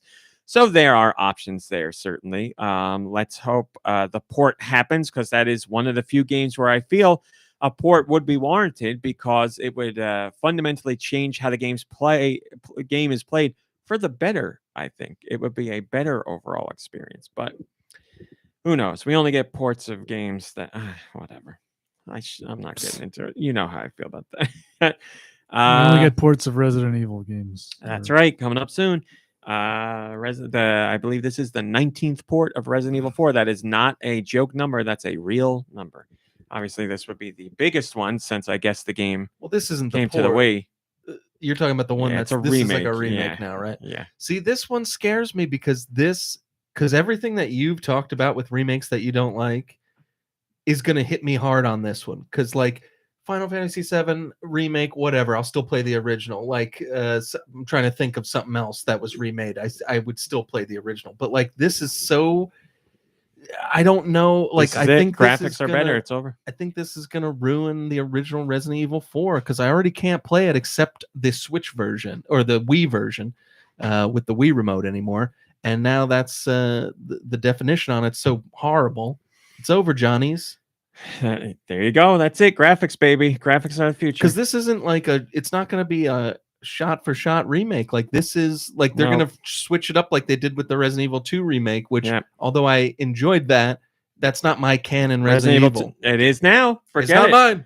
It's Capcom's. Resident Evil 2, the original, does not exist anymore. Canon Resident Evil 2 is the new one. It doesn't make any sense because there's so much left out of the canon Resident Evil, of the quote canon Resident Evil 2. You know, there's so much more in the original. Why would you even switch it up? This is what we're going with now. Now it's going to happen in Resident Evil 4. So there you go. Luckily I don't play the games for the story, but still, like, what is going on over there?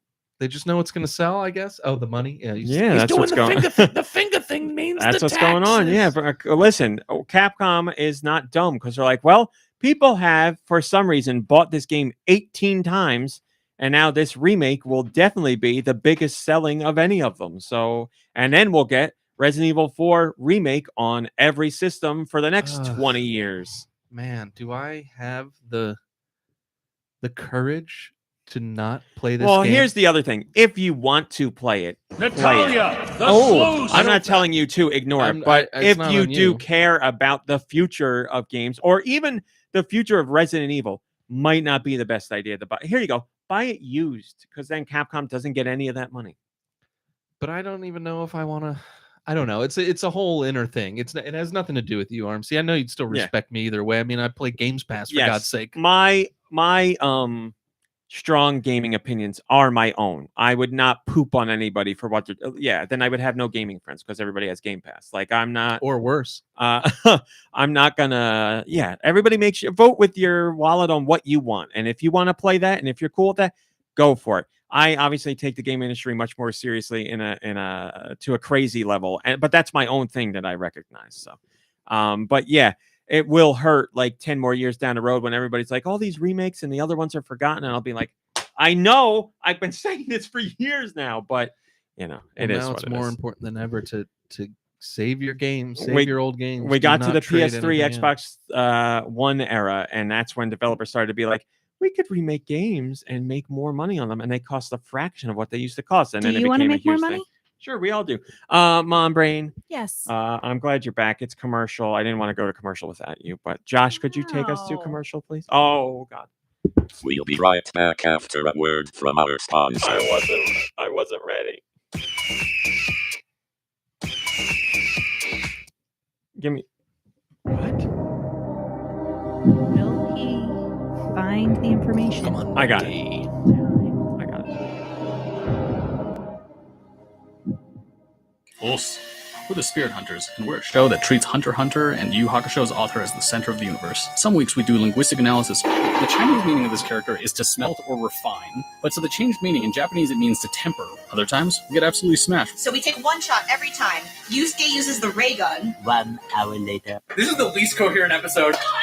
Sarah, you I think your apartment is haunted. Check us out at the HyperX Podcast Network. Superhero stuff you should know.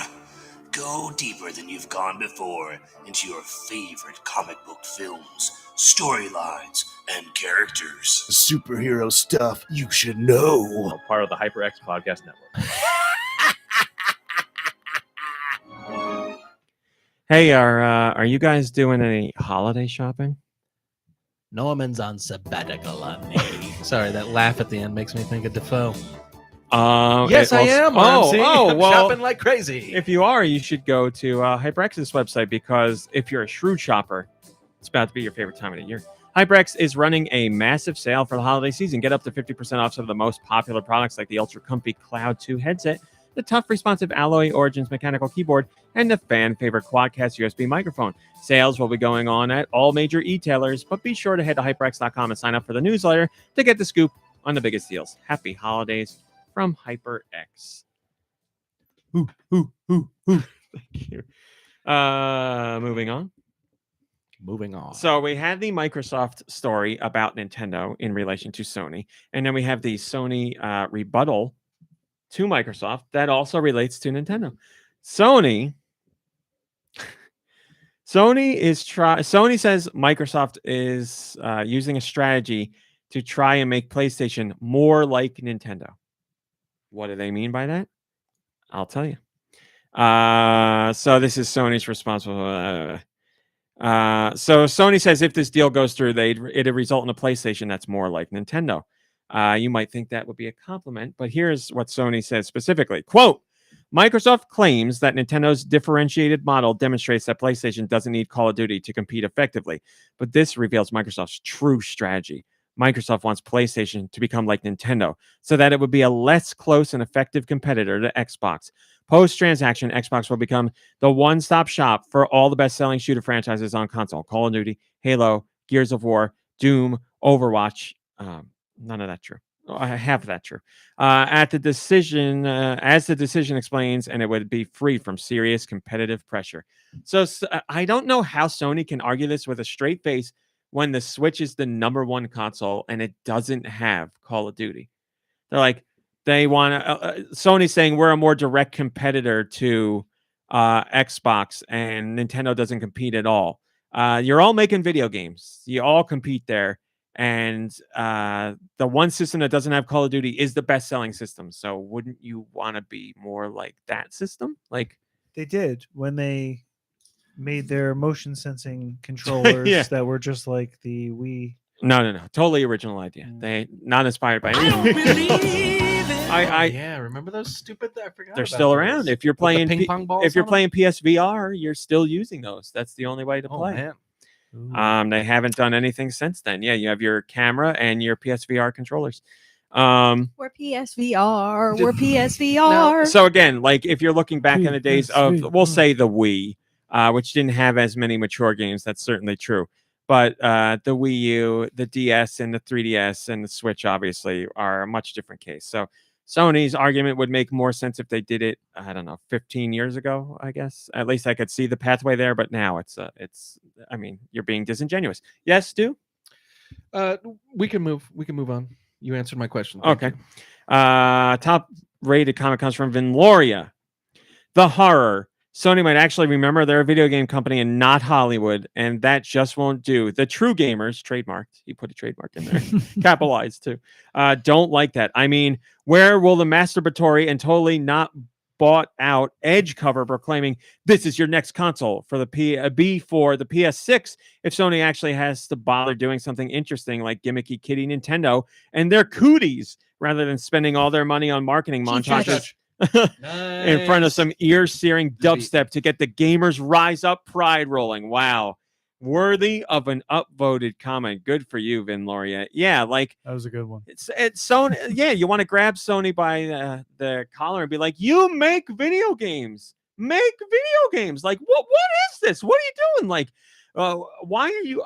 I don't understand it. Like, so many of the games are released between all three platforms. Like, you're complaining about games that are by and large on your systems. I don't understand. Like, I don't understand it. I don't understand this at all. Like, I don't get it. And you're arguing about something where Microsoft is saying you're still going to get Call of Duty for 10 years and then renegotiate. They're not ever saying they're taking Call of Duty away. Like, I don't get it. It's embarrassing because Sony's saying we would be nothing without Call of Duty. Like, you birthed yourself when you were nothing and you took on the major players in the industry. You took on Sega and Nintendo and you destroyed them with the PS1. You absolutely destroyed. You made a name for yourself with the PS1 and wooed over 120 million people with the PS2. Call of Duty wasn't a thing then. Like, and now you're like, we need Call of Duty. We gotta have Call of Duty. Like, it's embarrassing. It's embarrassing. Pathetic. So, whatever. I don't get what Sony's doing here, but they're crapping their britches over some situation they've made up in their own mind. I don't get it, man. Whatever. Like I said, I don't think this deal's going to go through. So, They can't possibly mean that. They just are scared of Microsoft getting too much power, I guess. I mean, there's no way I feel so powerful. They believe any of the crap that they're saying. Especially that they need Call of Duty? I believe especially with that list of games that, I mean, all the games that are exclusive on Sony, it's ridiculous. Like, and they're not all made by Sony. There are other companies that are making these games. It's disingenuous because you can't speak out of one side of your mouth and say that, and the other side of your mouth, you're making the same deals to make exclusive games for your system. Like, and they list Overwatch in there, which is not true. Overwatch is free to play on all systems, cross-platform. Doom Eternal. What a great example. The game that's on your system and the Switch and PC. Like, they're saying in the future, Microsoft's just going to be like, and our games are only available here, which Microsoft certainly could do at some point, but has said they're not interested in that. They've made it very clear that they see Game Pass is the future and they want Game Pass on everything. They want it to be built in on TVs. They want it to be on any kind of electronic device that can play games with all the dressings. That's right. And then, of course, Microsoft wants to be like, hey, buy this TV and you get all of our content for a subscription price. But if you'd rather buy a PlayStation and get Call of Duty there and you have to pay $60 or $70 for it there, you can do that as well. So obviously that's the argument Microsoft wants to make. We won't make them exclusive, no, but we'll give you a better way to get them. If you still want to buy it on PlayStation outright, go ahead. That's $70. And we get a cut of that anyway. It's not like Microsoft's not making any money there too. So yeah, they want to sell subscriptions. They're selling hardware at a loss to get subscriptions. That's the whole plan with Microsoft. That's the name of the game. It's just like any other game system minus Nintendo. You sell the hardware at a loss and make up money on software. That's what you do. Speaking of money. And software. Can I get a drum roll, please? Sorry, Toe Jam and Earl, I'm sure you were going. Money. You want a drum roll? Yes, please. Global sales of Pokemon Scarlet and Violet have surpassed 10 million in this first 3 days. That makes it the fastest selling Nintendo title ever. Oh my Ever. There God. it is. 3 days, 10 million units Oh my worldwide. god! No other Nintendo game has sold that much that quickly. There you go. Congratulations. Unbelievable. Most upvoted, And you Rift didn't even Silver. have to finish the game. Hopefully, it's the fastest patched game in Nintendo history. Oh, The game is checkmate. really fun and has a lot of heart, but I do hope there are some serious fixes in the works. Now, that's the comment I was waiting for to talk about this. The game does need to be patched significantly. It has a lot of bugs and issues The that need to be worked on. is still fun. And the game should not have been released in this state. But the game is still But it's fun. not Nintendo's fault. Well, I'd say it's 10% Nintendo's fault, 90% Game Freak He said creatures it. and He said it. Pokemon Company. People are still playing the game. I should say there's not bugs in the sense that you can't progress and bugs that ruin your save data. There's even a save data backup in the game. There are bugs like you can Bug exploit Pokemon. shinies and you might get stuck on an island when you Did shouldn't. say shinies? Yeah. Pokemon shinies, like rare Pokemon. Okay. Like shinies! you throw out a Pokemon Little box and for my the character model deforms, like all that stuff. That should not be in there and needs to be fixed, and it's embarrassing and is not right.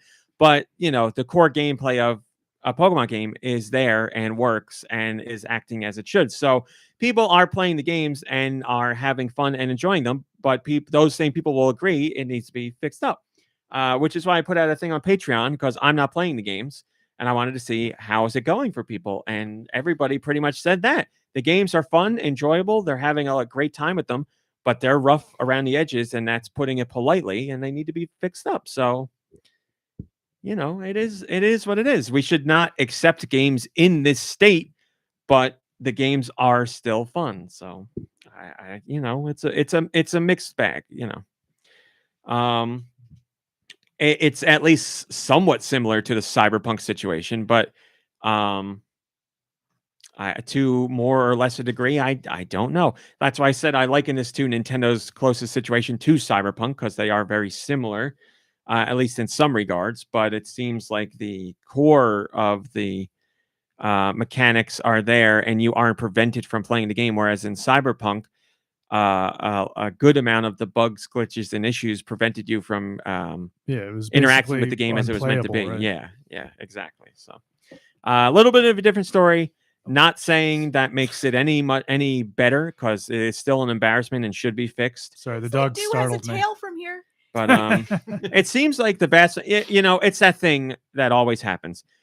People experience glitches, they put them online, and they're like, this game's broken and horrible, and it's the worst thing ever. And those videos go far and wide.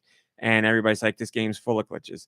But when you talk to the people, the vast majority of people who are playing it, they're like, yeah, I had some glitches, but, by and large, it's been fine for me. So, just like when the Switch came out and they're like, the Switch is broken, the kickstand flies off, I'm not going to name the YouTube channel, but there's a big YouTube channel that anytime anybody launches anything, their goal is to put out videos showing why it's the worst thing ever. And they get tens of millions of views, and the internet's like, can't believe it's like this. Is horrendous. I've never seen anything this bad in my life. This is an embarrassment. It's never been worse than this.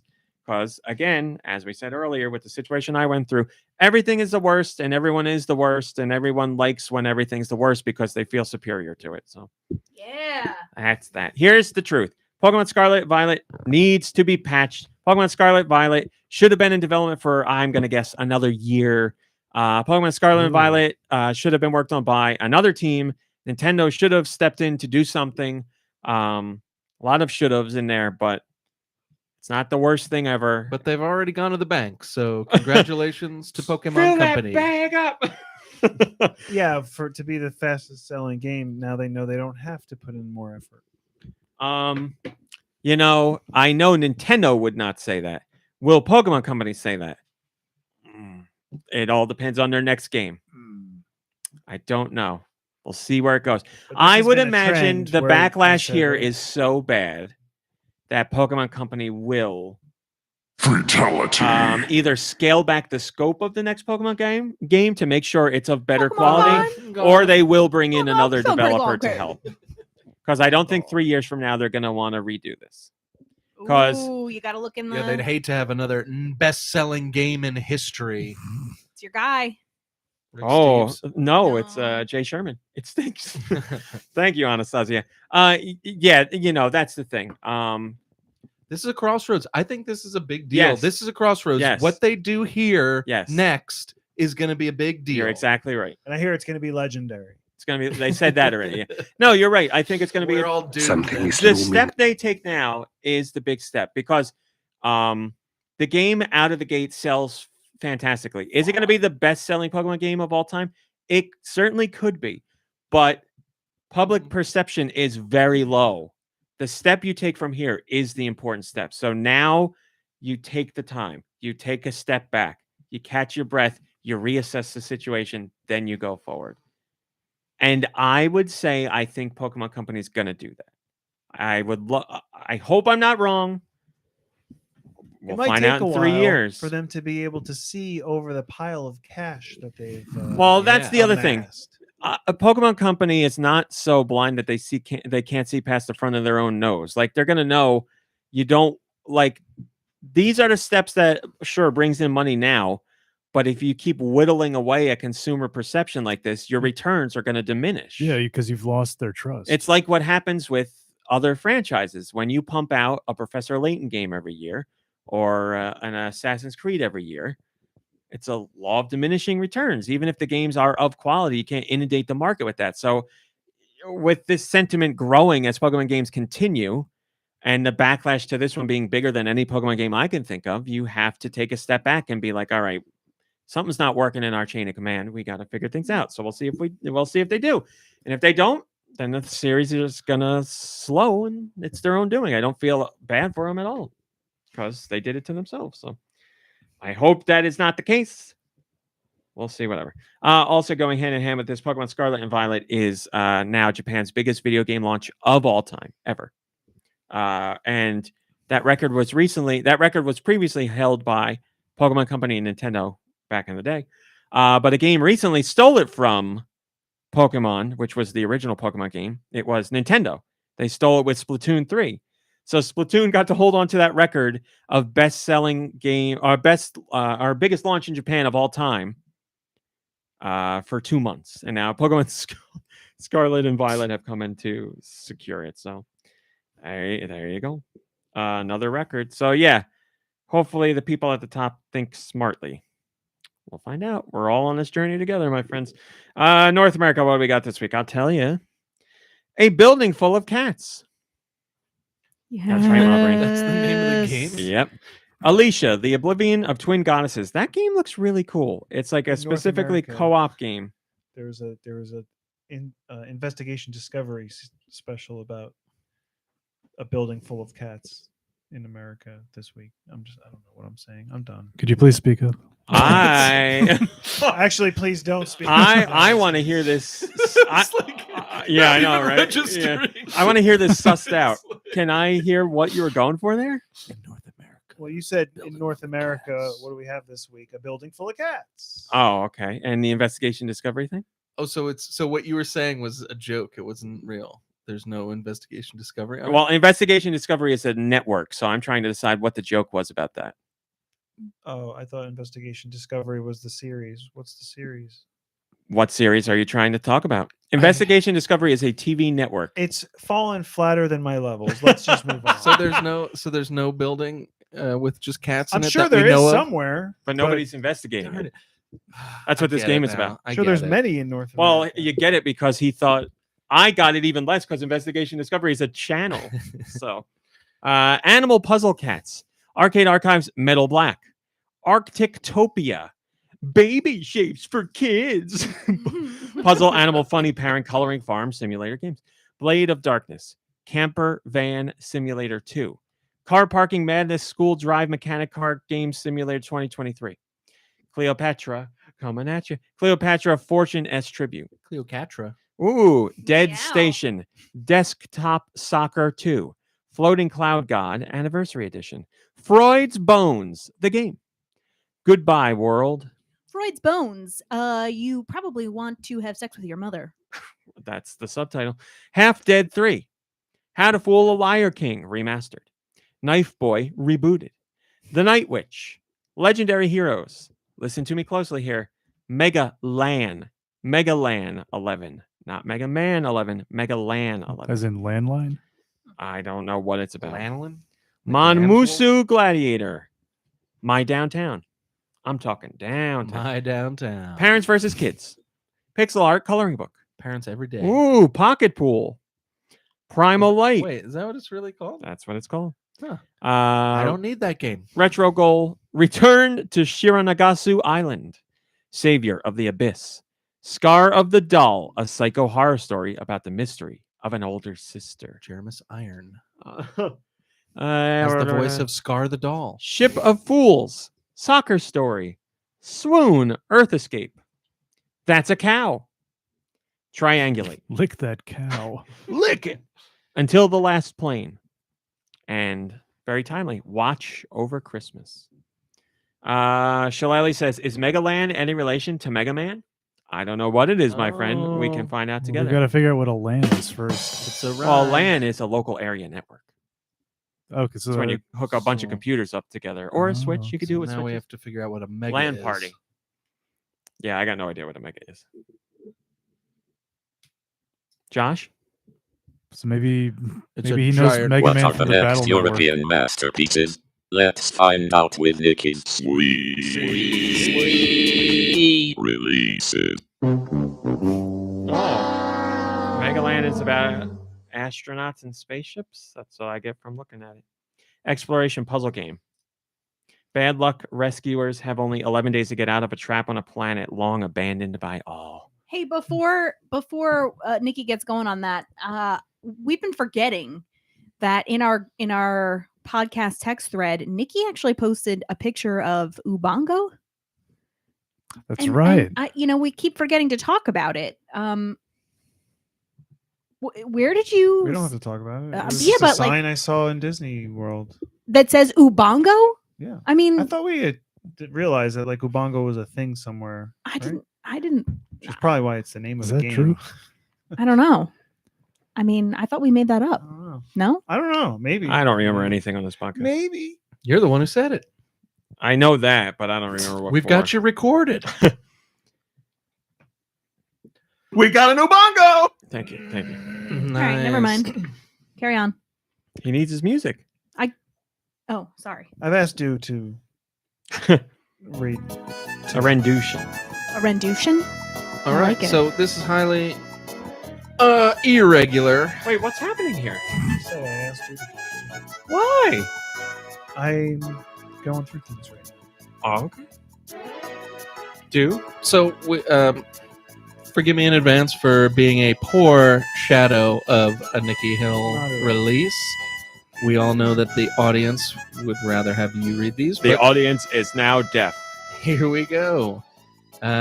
For the year of our Lord 2022, this week, European shops Is that of what I sound like? Switch. Pretty good. Pretty good. A building full of cats. Investigation Discovery, North America. I'm gonna see those cats.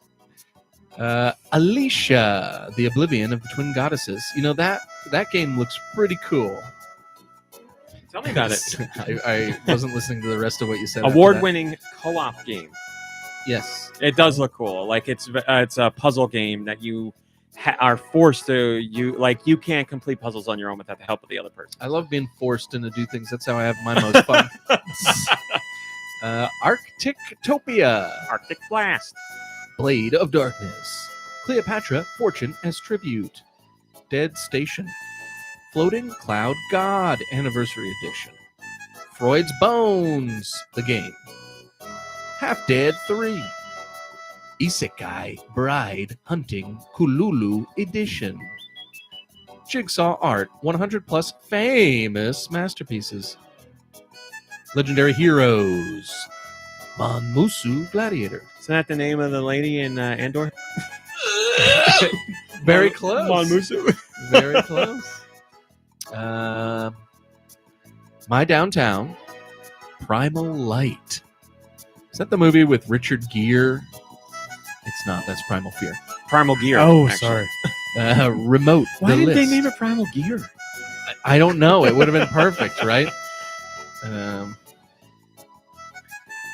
Still holds up, that movie. Anyways, Remote, The List, Retro Goal, Sausage Bundle, Till the Last Drop of Ketchup, Yeah, shake it out. Savior of the Abyss, Smack that ass, that ketchup bottle ass. Ship of Fools. Cool, yeah, here we go. I'm talking downtown. Witty Julie. Yep. Ship of Fools. Not my microphone. Super Lone Survivor. Swoon. Earth Escape. And last but not least, Watch Over Christmas. Thanks, Dewey Hill. My pleasure. Thank you, dude. Is there a comment on there, Dewey Hill? There is. The most upvoted comment is from Link the Viking, and it says, I would have said 150% dead.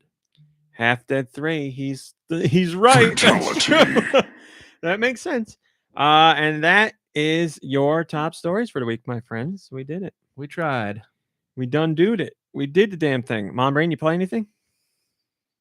By the way, chat, now is your time. Tell me what you've been playing. Oh, and PM I us will on Yahoo be chat. happy to share your exploits. I did download Cozy Grove and I played a few minutes of it from Apple Arcade because I have 3 months free. No good or busy? No good. Just too busy with You everything were that's busy. been going on. Hi, Kufu the mummy. Good to see you. All right. Thanks, Mom Brain. Kirby, you play anything? Yeah, I think well, the one thing I played was after last week's show, I played a little bit of Sifu. You did. You played a good amount. Yeah.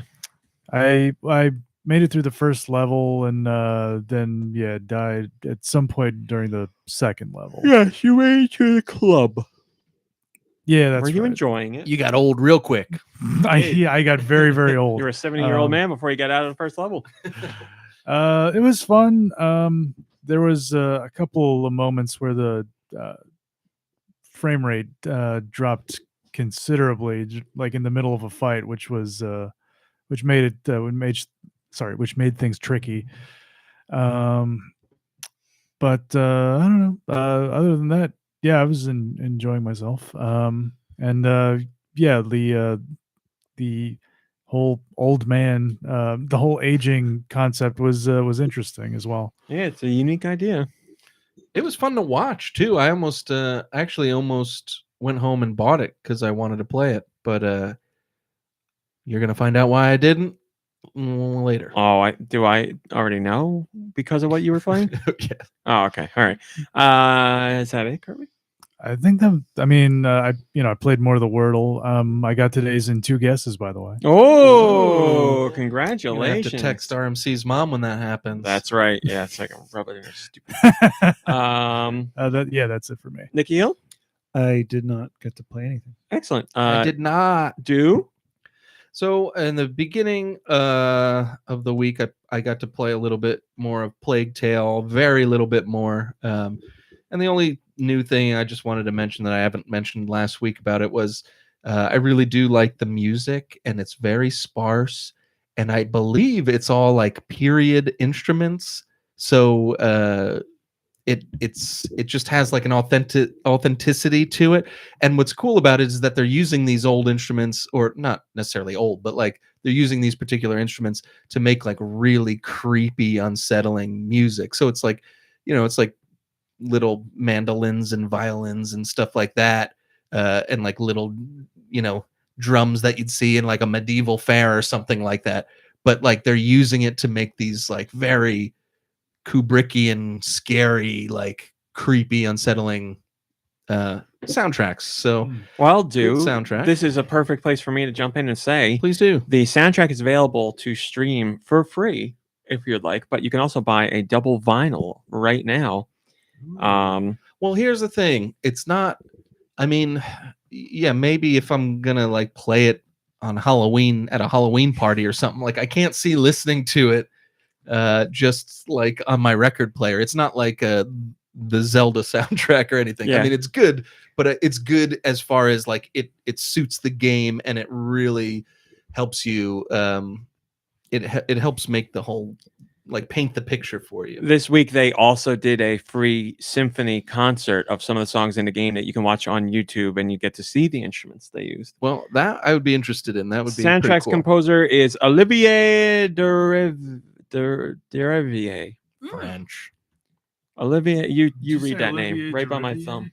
Olivier. Sorry, above. You say, yeah, right. Derivier. See. Oh, okay. Who knows if that's right?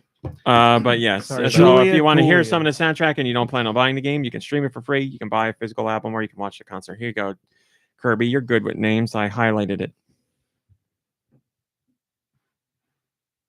Gerard Depardieu. Anyway, do go ahead. Olivier DD Megadoo. It does look like that. And then we got a text message from our friend who has Games Pass, and he plays nothing. Like, and he doesn't have like the attention span to play anything either above like a certain. Oh, type he of game. plays a lot of stuff, but like not at all. Like for a few seconds. Right. So he's got Games Pass, and he texted the group, and he was just like, "Anybody play this game called Vampire Survivors? It's pretty cool." And I was in the middle of Plague Tale, and I was like, "No, I'm playing a highbrow game. Thank you very much." But I still downloaded the game and figured I'd check it out. And 6 days later, I haven't played anything else. I can't stop playing this stupid Vampire Survivors game. It's very addictive. It's like, you put it best, RMC, when you said it's like a slot machine. It's like a casino game because of the way you collect these gems. Everything you do in like, it is meant to give you that, like, scratch that itch in your brain of God. whatever gambling does. So Principles of reinforcement, friends. that's exactly what it is. Yeah. It's like very Pavlovian. But anyways, this game, it's not like this It's is actually more BF Skinner, if we're being honest. but You know, don't be like that. See, at You least should've when said, she actually. it's about At least when she does it, it sounds rude. Sounds snide. Anyway, dude. So this game, it's not Hades, but a guy like me who can't explain how games are would say this game is like Hades because it's so addictive. It's not like Hades at all yet. But it's Here's the nothing best way like I would describe it. Hades. It's a twin stick shooter where you use one stick. That's That's it. Yes, Oh, and you literally use one stick. Like you Yeah. use nothing else. you don't fire the weapons. The weapons you acquire fire themselves at timed intervals. So you just have to walk and avoid enemies. And it's so addictive. It's so dang addictive. The music's great. It takes a lot of tongue-in-cheek references to like Castlevania mostly, and some other franchises sprinkled in here and there. There's nothing much to this game at all, but because there's so many unlockables and there's so many gems and like sounds and like colors, you just play it and You play it sound and play insane it. describing it, and you're exactly right. Yeah, it's the dumbest game ever. Like, it's nothing, like, you would never want to watch somebody play it. You'd never want to do, like, I think I like watching people though, Yeah. so maybe it's a me thing, but I mean, it's just, I don't know. It's not, there's nothing to it, but there's a ton of unlockables, and it's just fun. It's just fun. I don't know how else to really explain it. I mean, it seems so, like, I almost feel myself getting dumber playing it. Like, it's sucking my IQ away from me, but those gems. But the gems and the characters, and I'm still unlocking stuff. Actually, I might be done because there's like maybe 6 or 7. Luckily, there's a list of unlockables, so you can keep track. I think I've got like maybe 8 or 9 unlockable things left, but they're all like really difficult stuff. So like I'm to the point, and I beat the boss that I didn't think you could beat, because if you make it to 30 minutes, then like death comes out and just kills you. But I didn't realize there's a way to actually combat that. So I just, I might be done, hopefully, knock on wood, because I'd love to get back to like real games. But yeah, I'd love to. But this gambling like game just has a hold over me. It's so addictive. It really is addictive.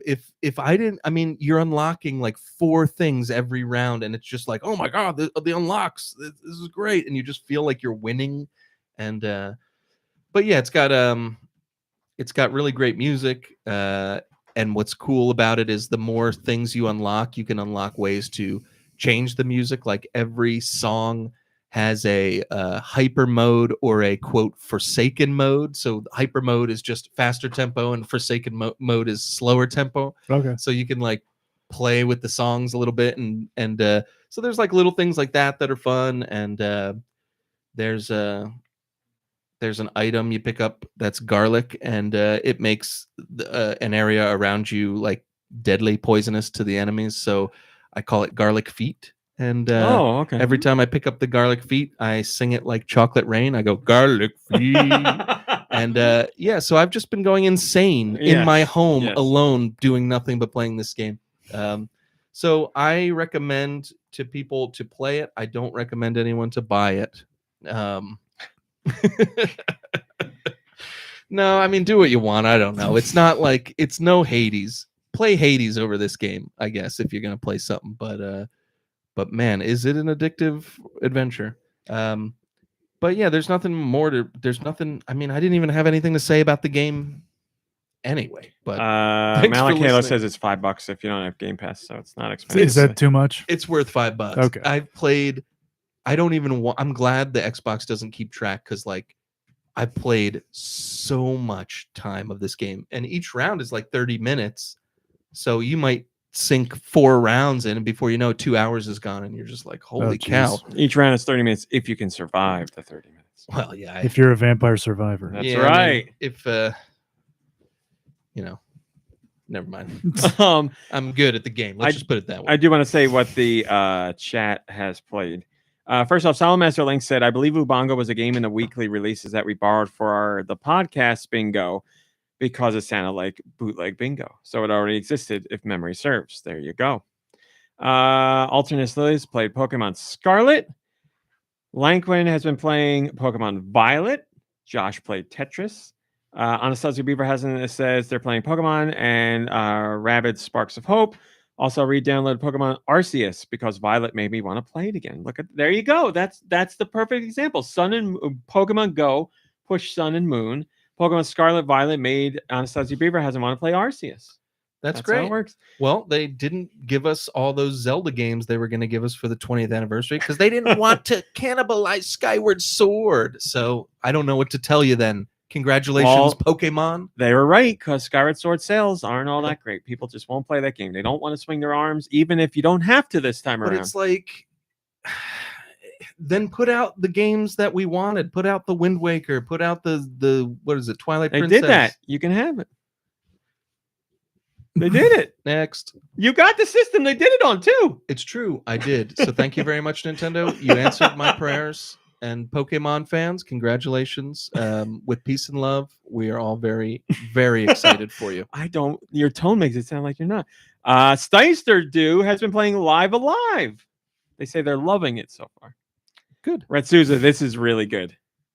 Josh played Tetris. George played Citrus. Did you know you can play Tetris for free on Tetris.com? That's right. Kufu also says that Josh has been playing Call of Duty, of course. Freddy Fro says they're playing Minecraft Dungeons again and having a blast, mindlessly smashing goons and getting endorphin pumping loot. We've also been getting our last levels in Fortnite for the upcoming chapter. And yeah, baby, played that today. So addictive. The fact that it's only $5. Oh, they're talking about Vampire Survivors. Is insanity.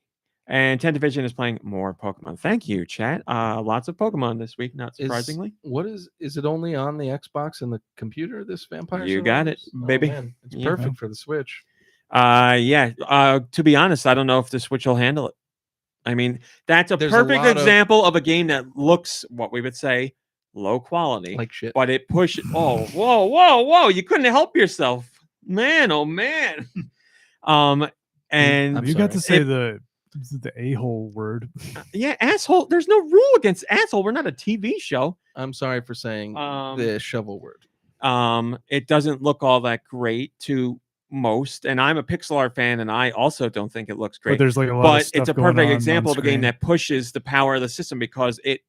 Now you're I've playing never with seen a power. game that has so many sprites on screen. You'll on a 30-minute run, you'll you'll kill probably at least 25,000 enemies. Picture like Smash TV, and then picture the screen With where bigger like money and every bigger prizes? Yeah, that's right. Every like corner of the screen is taken up by an enemy. Like Wow. literally every corner. Yes, only on PC and Steam for now. I But don't yeah, know. okay. Now I understand what you would mean by that. That's a perfect example. Hylian Tom says they heard chit, so you're okay. Nice, because the microphones are so low. So that's it. So that's what people in the chat played. What'd you play? Oh, thanks, Mom Brain. I also played Vampire Survivors. When I first saw it come up in the group chat, I can't tell you how angry I was for multiple reasons. A, because I know, and everybody could talk until they're blue in the face. I know if I mentioned that game, no one would play that game. No one would even look at it. Well, it's because you're always talking about video games. Because it is an ugly looking game. It looks low budget, and there's nothing to it. And I know people will look at it and be like, he's crazy. I think just to combat that a little bit, I I'm feel open to like that. think of who your audience is, first of all. I'm the only one out of that group that would play any games that you would recommend, and I do it reluctantly. Secondly, the games that you recommend aren't mindless games. They're like actual games. Nobody in that friend group wants to pay attention or do that. They want to zone out and get into Vampire Survivors and not have to think about anything. And that's why I played it for 6 days in a row. But if I gave you a game, let's say a different game, as Vampire Survivors, that was mindless, just because it looked like that, nobody would play that. I would. Well, I can agree. I can You're agree turning with a you. different leaf I can agree lately. with you. I don't think, but I would say it's more the audience that you're pitching it to, because they're not going to play anything. They're not going to play anything. I mean, I get what you're saying. I feel like Music Man would play like, to tell you the truth, Adam, whatever his name was on the podcast, he'll try stuff, but he'll do what you said. Like he'll jump in for a few minutes and then jump out. So I just when I saw that game recommended, I was like, there's no chance if I said this game anybody would play. Also, on top of that, I was like, this game is like, listen, if you want to play it, that's fine. But I'm like out there, like I feel like I'm offering like scrumptious meals, and somebody's like, here's this thing, and everybody's like, oh yeah, this is the best game I've ever played. This is fantastic. I don't want you to think that I think your feelings are invalid, because I totally would feel very similarly in your situation. I just think that, you know, knowing Music Man the way we do, a recommendation coming from him to me means, oh great, the stakes are low. I can turn this on, not pay attention, and literally zone out for a night. But if you recommend something, I'm thinking, oh great, is it an Undertale situation where I'm gonna be in an existential crisis for like months, thinking that I'm the problem? Or is it like a situation like the schoolgirl game, Doki Doki Literature Club, where again I had to house it in a night and then feel horrible for what time is it now? Still. So like, yeah, like great experiences in their own way for most people, and but I just, you know, even me knowing that, like a recommendation from you is like, okay, I got to be in the mood to experience whatever this magic is going to be. It's not that like, oh, RMC's recommending it, must be crap. So like, I don't want you to think that. And it's more, again, like, oh, Music Man's recommending this, well then I probably can play it in my sleep. And in fact, I told you, Vampire Survivors, I had such a good run, because it's like Hades, where you get random like weapons, and you can like pick and choose as they come up, as you level up. So each time it's a little different. But you can get like a really great loadout, and like I was at like the 28-minute mark, so 2 minutes before the end, so that it's like crazy. And I was like falling asleep, literally. Like I was like jolting back, and I was still alive because I was so. I mean, you can get things up in the game that make it so that you don't even have to move. Like attacks will come out, gems will fly towards you. You don't even have to move to get them. So you just sit there and do nothing. It's brilliant. It's the most fun I've had playing a game. 10th Division says it's RMC being elitist, and he's joking. But Yeah, like I don't want anybody to think don't play this game. If you think it's fun, that's great. I also, because I heard about this game getting popular and I knew about the game before this recommendation and I saw it and I'm like, boy, oh boy, this is what games are, huh? You just like the game plays itself and you just sit there. So because I had that feeling and I am always open to every game and because I always will take any recommendation and I'll try anything, I also downloaded this game. I played it. Like I said to do, it is like a slot machine where it's just like you open treasure chests and it gives you a jingle like a slot machine and a cutaway scene. It doesn't look like a slot machine, but it's akin to something you would see on a slot machine. I was gonna say, I didn't think Wild about Cherry? that at all. Like, well, you see, like a treasure chest opens up and it's like a boom, ba, boom, ba, boom, ba, boom, and like a rainbow light is coming out of it, and like all these items are flying out, and then you get a treasure chest where 3 of those beams come out, or you get a treasure chest where 5 of those beams come out, and it's like, and you're like, ah! And you're picking up gems to level up your attacks, and by picking up gems, I mean literally hundreds of gems all over the place, and you're just the whole time you're running around. It's very satisfying. And then it's like, make your attack 1 point stronger, make your shield 1 point stronger, make your one more laser to shoot with, and like, and you literally just walk around. Because when I think vampires, I think of gems. Well, and you are not. chests. You're a vampire survivor. Oh, so okay. I'm sorry. You're like all different kinds of characters, which are ripoffs of Castlevania characters. Yeah. But yeah, you just walk around. And I played it the first night and I was like, this is incredibly addictive. And then I played it the second night and I was like, I'm done. I'm out. I've seen it. Like I got it all. I'm done. I'm out. I've seen it. Like I got it all. I get it. This is it. I've seen it. I've seen everything. There might be, like I've unlocked 4 stages and I'm like, oh, you're just doing the same thing in a different stage. Like I get it, but I was like, I also seem to remember you out. saying you stopped playing Hades like pretty early. I on. beat Hades once and I was done. Yeah. Yeah, exactly. You didn't feel any like compulsion to like keep playing through. And that's the thing with me with like all entertainment. Like it has to be something unbelievable for me to want to go back and play or watch it again. Mm-hmm. So that's just a me thing, but it's it is what it is. It is what it is. It is what it is. It is very much made to still suck you in and addicted to it. So are you upset that you're not upset that people like the game? So No. are you still hung up on your friends that you recommended other games to not playing it? I don't want to say I'm hung up on it, but it will be in my mind. Yeah, because it's don't like you think what I said makes a lot of sense. Yeah, but I'm also talking about just the graphics. No one, if I just put a screenshot of that game in there, no one would be like, I gotta play this game. No one would be like, no chance. Nobody in the world would. I'd be like, if I put this screen in there, I'd have to plead my case for hours, and everyone would just hate that more. Well, to be fair, Music Man didn't give us a screen of the game. He just said, I'm playing this game and I think it's fun. Yeah, I know, but that's what I'm saying. Like, you took his recommendation because you were like, this is nothing I need to worry about sinking my teeth into. It's just going to be very easy to take on, and I'll see what it is. Plus, it's on Game Pass, so you jump in on it. But I don't see any way. Like, even if I just said the same exact thing he said, everybody else would be like, eh. So I'm like, this game is the one where everybody's like, this is the best game I've ever played. This game's unbelievable. This is so like, I'm like, man, oh man. But yeah, I'm not mad anybody's playing it. It's more like the surrounding story of the game. How about this? Like, I'm not saying the game's unbelievable, but I put in a ton of time. I recognize that it's crap, but at the same time, I'm having fun. So, I mean, does that make me dumber, or does that make me better? No. See, that's the thing. I'm not like saying I played it and I had 2 days and I was like, that's enough for me. Anybody who plays it more than that is stupid. I'm just saying I got my whatever out of it, and I'm like, this isn't what I want from a game, so I'm out.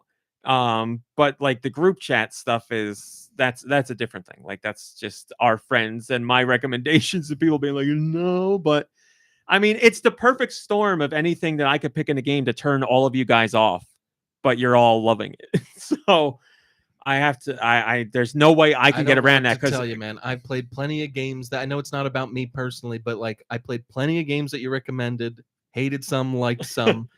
Nobody else is playing games that you're recommending. No, bring this to them. That's what yeah, we're talking about. This is a gaming podcast. That's what I'm talking about. And this isn't a thing. If anything, you are excluded from the conversation because you, especially in the last year plus, have so far in the other direction flown that I wouldn't aim this at you at all. But yeah, the collective, I'm just like, it's a checklist of things I could show or say where everyone would be like, no way, what are you, crazy? But they're all about it. Well, you dug your own grave too yesterday when you texted everybody. It was a little desperate. You were like, there's new DLC for that game you guys like, and there's a new character, and like nobody replied. I said something, but wait, how's it desperate? I'm teasing, obviously. I said it. Listen, I was like, I saw the news, and I was like, these people like this game. It'll be exciting. Yeah, there's a new thing, and that's why I sent you the thing about Broforce, because I was like, he loves Broforce. Yeah, I'll tell him it's out. Just teasing you, man. Just teasing you. But nobody. I figured nobody texted back because they were too busy playing vampires. But here's the thing: if you want someone to quit heroin, you don't offer them. I don't want anybody to quit. I don't want anyone to quit at all. Enabler. If they are playing it and enjoy it, I think that's awesome. Right. I got no problem. You're just upset that it's the recommendation that they didn't play factor. it on your recommendation. No. I'm saying I don't see how I could have ever recommended it and people would have taken it. All right. Here's what we do. Next time you have a game that you want everyone to play, contact Music Man and say, hey, text everyone and say, play this game. I might do that. And see what happens. That's the way to go. God, that's like that plot line on The Young and the Restless. And don't even tell me. Don't tell anybody. Like, make it totally secret. And I might do that. And see. I mean, you'll see the game and you'll know. I'm gonna know immediately. Hi, Koboon. Came up with the idea. We're talking about Vampire Survivors. The greatest game ever. The greatest game ever.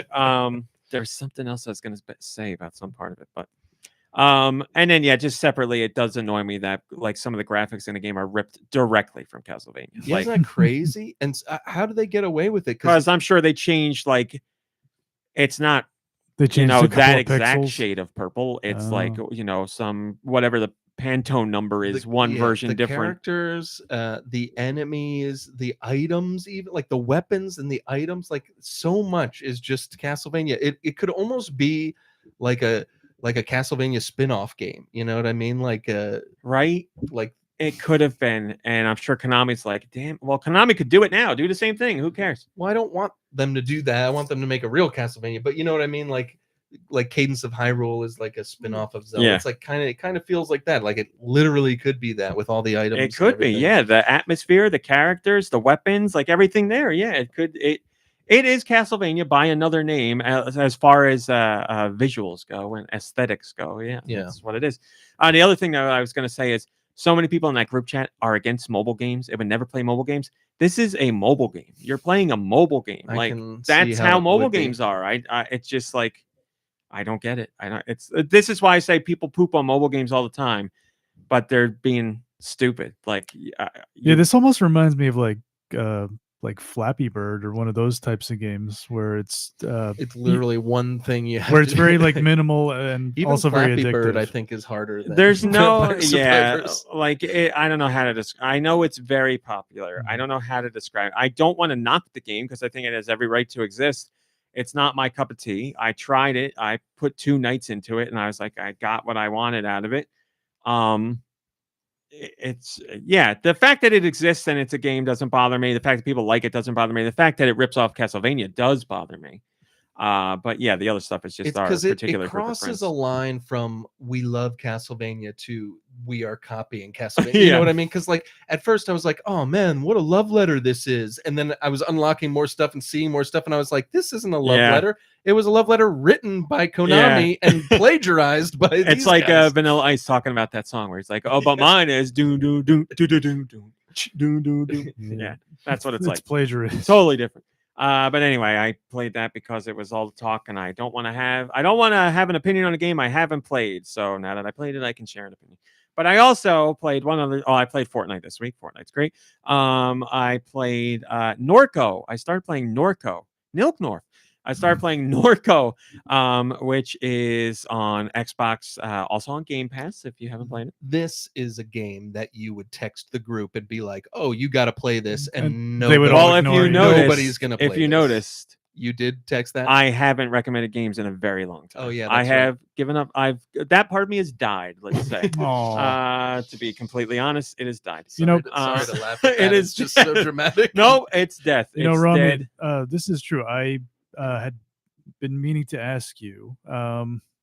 Do you think Vampire Survivors? It's awesome. Do you think I would enjoy Tunic? Because you've been talking that up a lot, and I was wondering if you think that I would I find think it like you would too think frustrating. it's too frustrating. Oh, Yes. yeah, that's a good point. Well, because you didn't even finish Link's Awakening, did you not? No, I got stuck somewhere, I would, Yeah, or then I would- forgot where I was. between the difficulty of the fighting and the obscurity of what you're supposed to do and the hidden nature of everything and the puzzles, I would say it would be very frustrating. Okay. So, Well, that's fine. Skip, Yeah, you are I welcome to wanted try your- it here whenever I did you want want. your honest opinion. So And thank if you had Game Pass, I would say give it a shot because then you're not paying anything. But yeah, you're welcome to try it here if you want. Norco, which is on Game Pass. This is a game that I wrote a Patreon about it. I think I knew about it, but I'm not sure if it's a false memory or not. Like I think I saw a trailer somewhere for it, but it just flew under the radar. So anyway, it came out on PC. I don't know if it sold well. It was critically lauded. And I believe those that played it absolutely loved it. And now it's on Game Pass because that's where you go when you can't get people to play your games. You go to Game Pass. No, I don't mean it as a bad thing. Like you're like, wow, I poured my blood, sweat, and tears into this game and nobody will play it. At least if I put it on Game Pass, I can get an audience and then maybe something will stem from that. So it is on Xbox. I don't think it's on any other systems. Maybe it's on PlayStation. I don't know. But anyway, I'm playing it on Xbox. It is a point and click adventure, very much in the style of classic point and click adventures, but with writing that is phenomenal. This is like, an excellently written book. Like the way it's written and the characters are like so well done. Like everything is so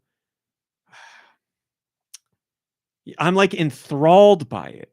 And plus it has like pixel art backgrounds to go with whatever you're looking at and all that stuff. But like the story in itself is so engaging and mysterious, and it's just written so well. Like characters are so well realized, and it's phenomenal. But the story is about this girl who comes back to the town of Norco because her mother passed away from cancer.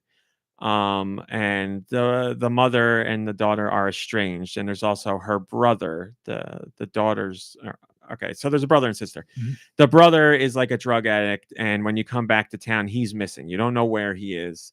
He came back to the town because your mom died, and you're like getting the house in order and stuff like that.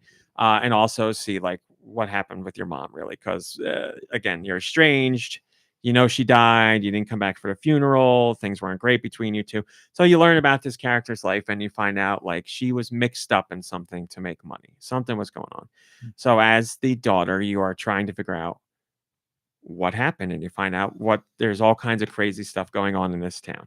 And the story splits between playing as the daughter and then playing as the mother. So the mother is obviously back in time because she's still alive. So you're learning bits and pieces about the mother through the daughter. And then you play through portions of the game as the mother to see what she did leading up to her death. So the two stories are miles apart, but slowly coming together. And it's so interesting. Also, the story is it's in an alternate timeline. So it's not, it's like an alternate version of America. Like it is America, but it's not our timeline. So like it's in an alternate timeline. So it's not, it's like an alternate version of America. Like it is America, but it's not our timeline. So like it's very much in the future. So there's robots and things, but it's still recognizable America. So it's very, very interesting. And it's set in like, it's like, I don't know what you call it. Like, it's like Louisiana, but it's like Gothic, I guess, in some ways. Oh. Gothic, and I don't want to say horror because there's not a lot of horror. I don't know what to say, but it is. It takes place in a Hot Surreal? Topic. It's just very, man, it's really interesting. But it is a point and click adventure. So is it literally just reading and pointing and clicking and reading? I mean, 90% of it, I would and say, clicking yeah, probably and even more pointing. than that. But there's And no way reading. to lose. You can't like make the wrong. Like, let me choose this, and then your character gets I killed. haven't. And it's a You game make over. lots of Like, choices that affect the story, but I haven't had a game over yet. There is one fight that I did where you pick characters, and characters have different like things that pop up on screen that you have to do. So it's like line up the target and shoot and stuff like that. I didn't die there, so maybe Well, of you would course you die didn't. there. It's turn based, so you know, take all the time you want. But it's basically just a story. Yeah, it's a basically just story. Enjoy the story. It is a story, depressing, but you're making the decisions that steer the story too. But yeah, outside of that, literally that one instance, I don't know if there's any way to lose. I don't know how many different endings are, but there are puzzles you have to solve. Like there's word puzzles and, you know, point and click puzzles where you got to figure out where to get a thing to find a solution to go to the next part of the story. So it's not literally mechanically wise, it is clicking on icons and characters and reading text that comes up. There's no voice acting, but yeah, gameplay wise, you're traveling to different towns and investigating the mystery and Are solving you choosing puzzles. like, let me go to this town, or it's like on a railroad? No, track? no, you have like a map that you go to. Wait, on a what, dude? A railroad track. No Yeah, railroads sorry, yet. sorry. Fingers crossed. Yeah, none of that. Yeah, like when you play as the mom, you can call an Uber basically and go between different points on the map, depending on how much money you have, because you got to pay the Uber. When you're the daughter, you have a van that you can drive around in to go to different points on the map. So you can go where you want when you want, unless it's locked because of a story portion. But man, it's like very thought-provoking, and it's certainly sad, and it's very interesting, and it's mysterious, and it's like a picture of Americana and like where we are as a people, and like Sounds pretty heavy. Sounds depressing as it heck. is Yeah. very heavy. It has its moments of humor. It certainly has its moments of humor. But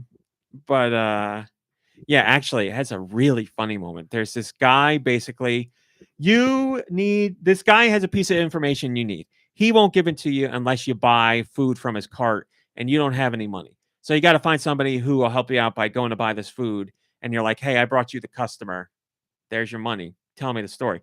So basically, the guy that's got the information you need is running a hot dog cart.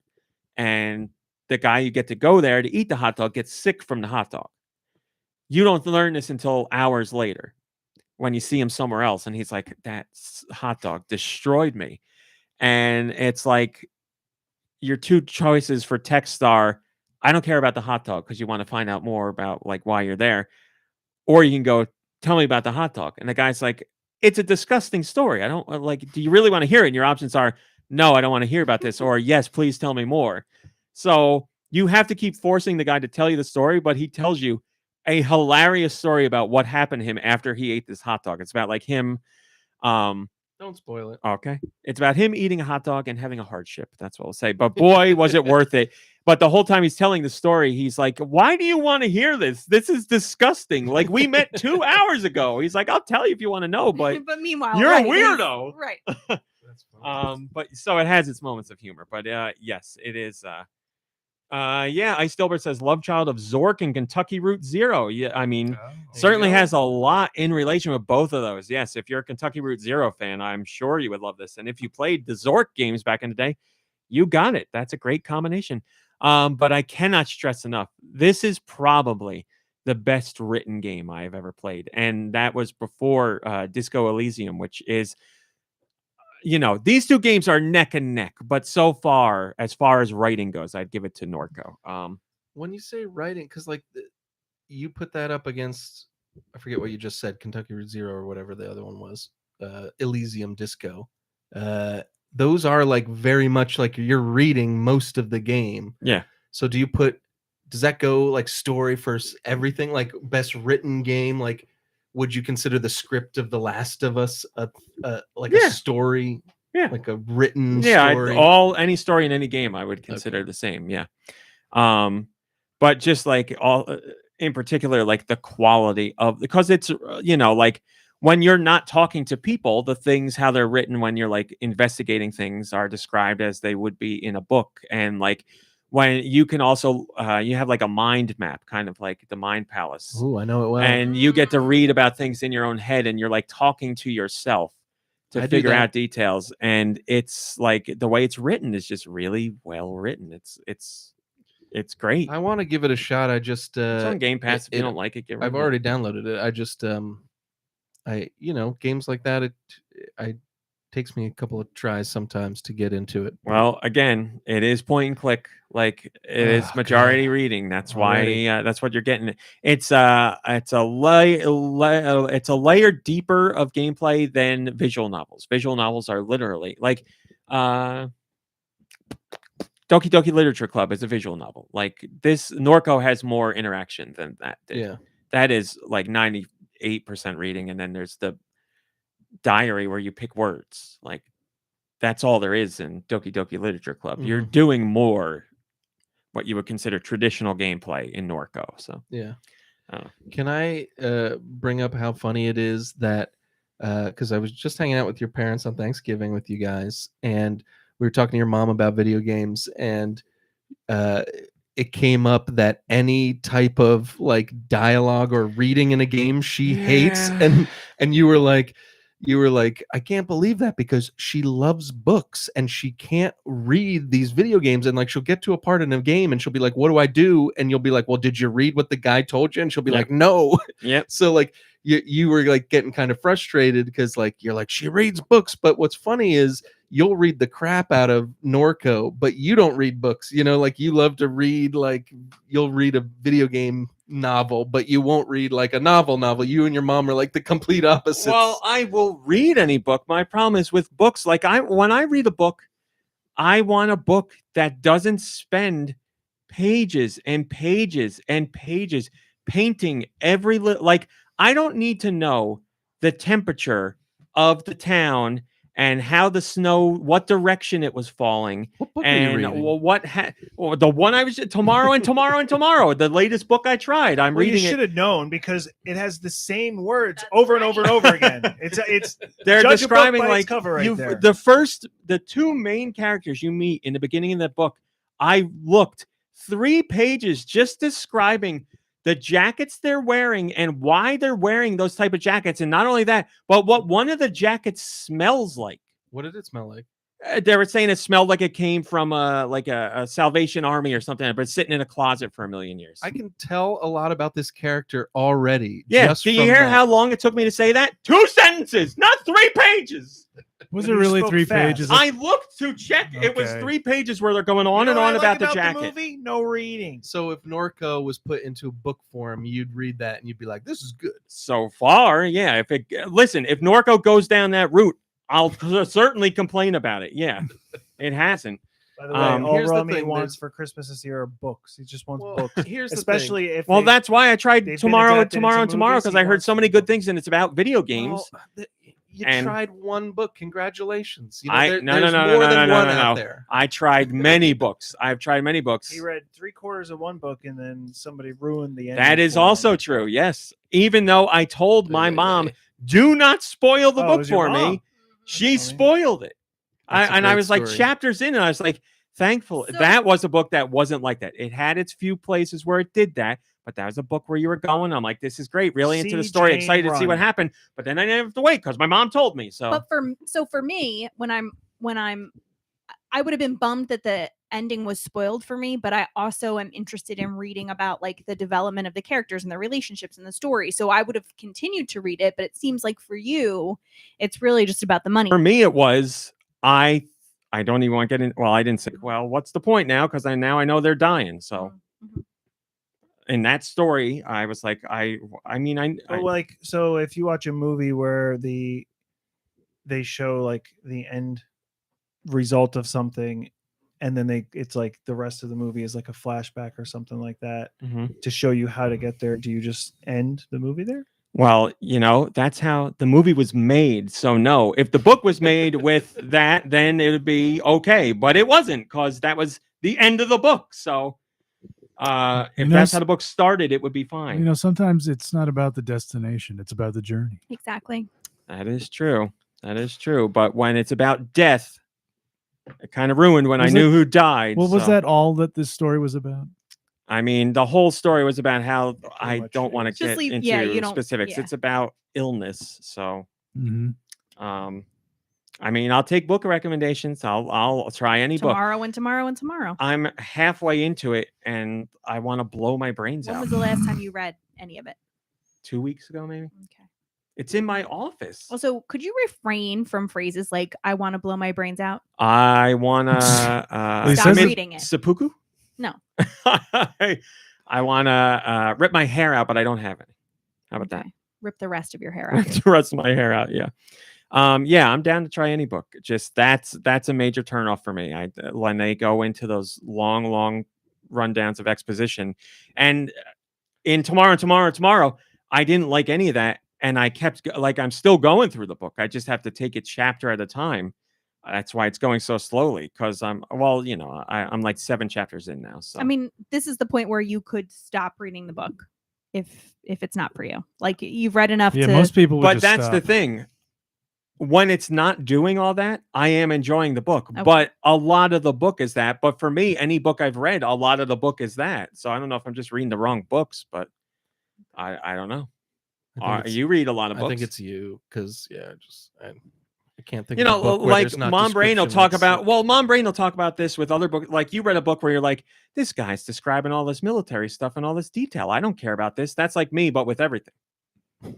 Well, so what I Right? You do were is I like, just skim skip- to the bottom of the page. I'm a skimmer. See, when like things that. get I boring. won't do that because I'm afraid I'm going to miss something. I didn't know you could torturing do that yourself. when you read a See, book. that's crazy to me. Yeah, I think that's crazy. I skim and then I go back and read it because I'm afraid I I thought missed that was you something. skim it and illegal. you're like, what's going on here? No, I've done that where I've like skimmed to the bottom of the page to be like, all right, how long is it going to take to get through this? Or like if something's going on with a character that I'm like interested in and they're not like they've like left the room or whatever, I skim to see if they're at See? the bottom of the page. Like that's fine for you to do, but for me, in my head, that's madness. That's akin to like watching a movie and being like, fast forward, blah, blah, blah, blah. All right, I'm interested in this character. Like, I can't imagine doing But that. I get so much more invested in book characters than I do in movie characters. Listen, like I said, you're the one reading it. You can do whatever you want. I'm saying for me, I Yeah, would want to because- rip out the rest of my hair. Because the book character, you know that their jacket smells like a Salvation Army. And- Boy, oh and in the boy, can I movie, you smell that just see jacket them- now every time I You try see to go to them sleep. spelling it out for you. That's why you like comics, I guess, because you would just see what the jacket looked like,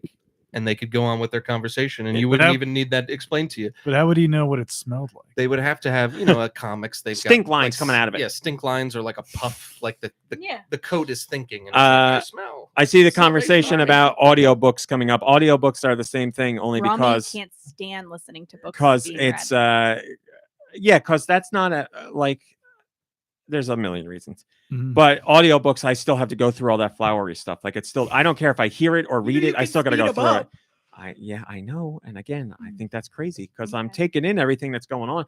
Like somebody wrote all this stuff. I feel it's important to read it. I'm not She means, enjoying like, it, but not fast forward, but like put the double speed on time. it. Yeah, I reading know. speed, yeah. But, I know. Yeah, People like you do do that on with Netflix. podcasts and stuff. And I also think that's, yeah, exactly. With Netflix, I also think that's personally crazy. I would never do it. I would never tell anybody not to do it. But for me, I'd be like, no, this was made at a certain cadence. That's how I want to like do Well, it. I mean, the book isn't meant to be. It's not like when you read sheet music, it tells you like what the cadence is supposed to be. No, It's- I know, but like I'm not gonna double. I want to hear like if I'm reading, if I I'm wanna listening hear to it, and I also want to talk shovel about it. if I'm I listening to, understand. that's why I do it, so I can do that, you so I can talk have an shovel about it. opinion. Absolutely. If I'm listening to an audiobook, I don't want to hear I double mean- the speed of what somebody talks. Yeah, well, why else would you want to like keep reading a book that you don't even like unless you can complain about it? Wait a minute, That's no, right. no, guys, this is my thing. I always watch, read, No, I'm listen, being play serious. everything. I do it so that I can have an informed opinion, not so that I can complain about it. What? I do like. But complaining is great. Just Yeah. ask me. Yeah, I mean, Yeah, I listen. listen This to is this a whole show. different topic for a whole other podcast. Let's say I feel very differently about that. But anyway, Norco's writing is great, not very flowery, at least not to my dislike. So, if you do try it, I'll be interested to see what you think.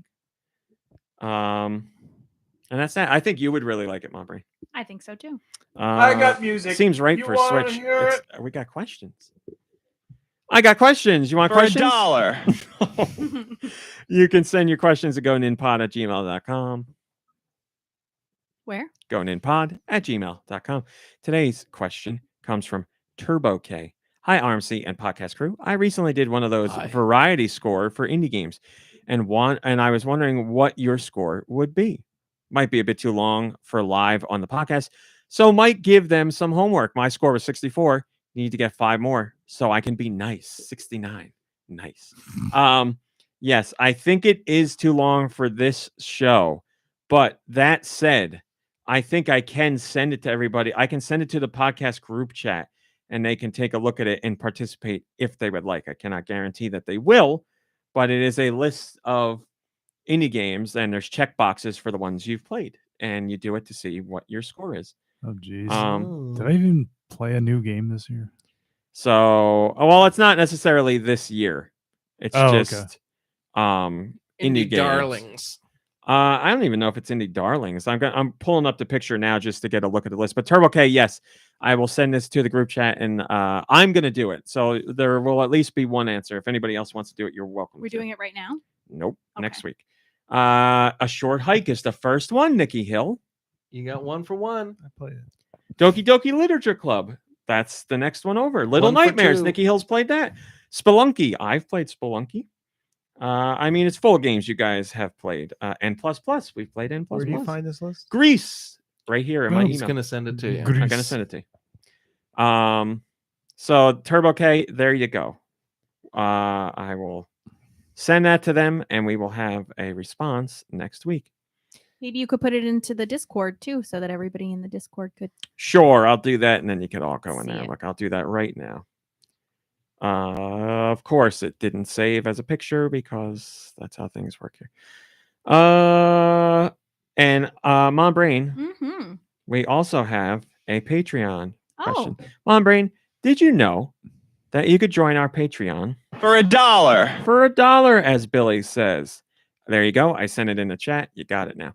For $1. That is correct. And believe it or not, the stars aligned that this week's Patreon question also comes from Turbo K. Turbo K's Patreon question.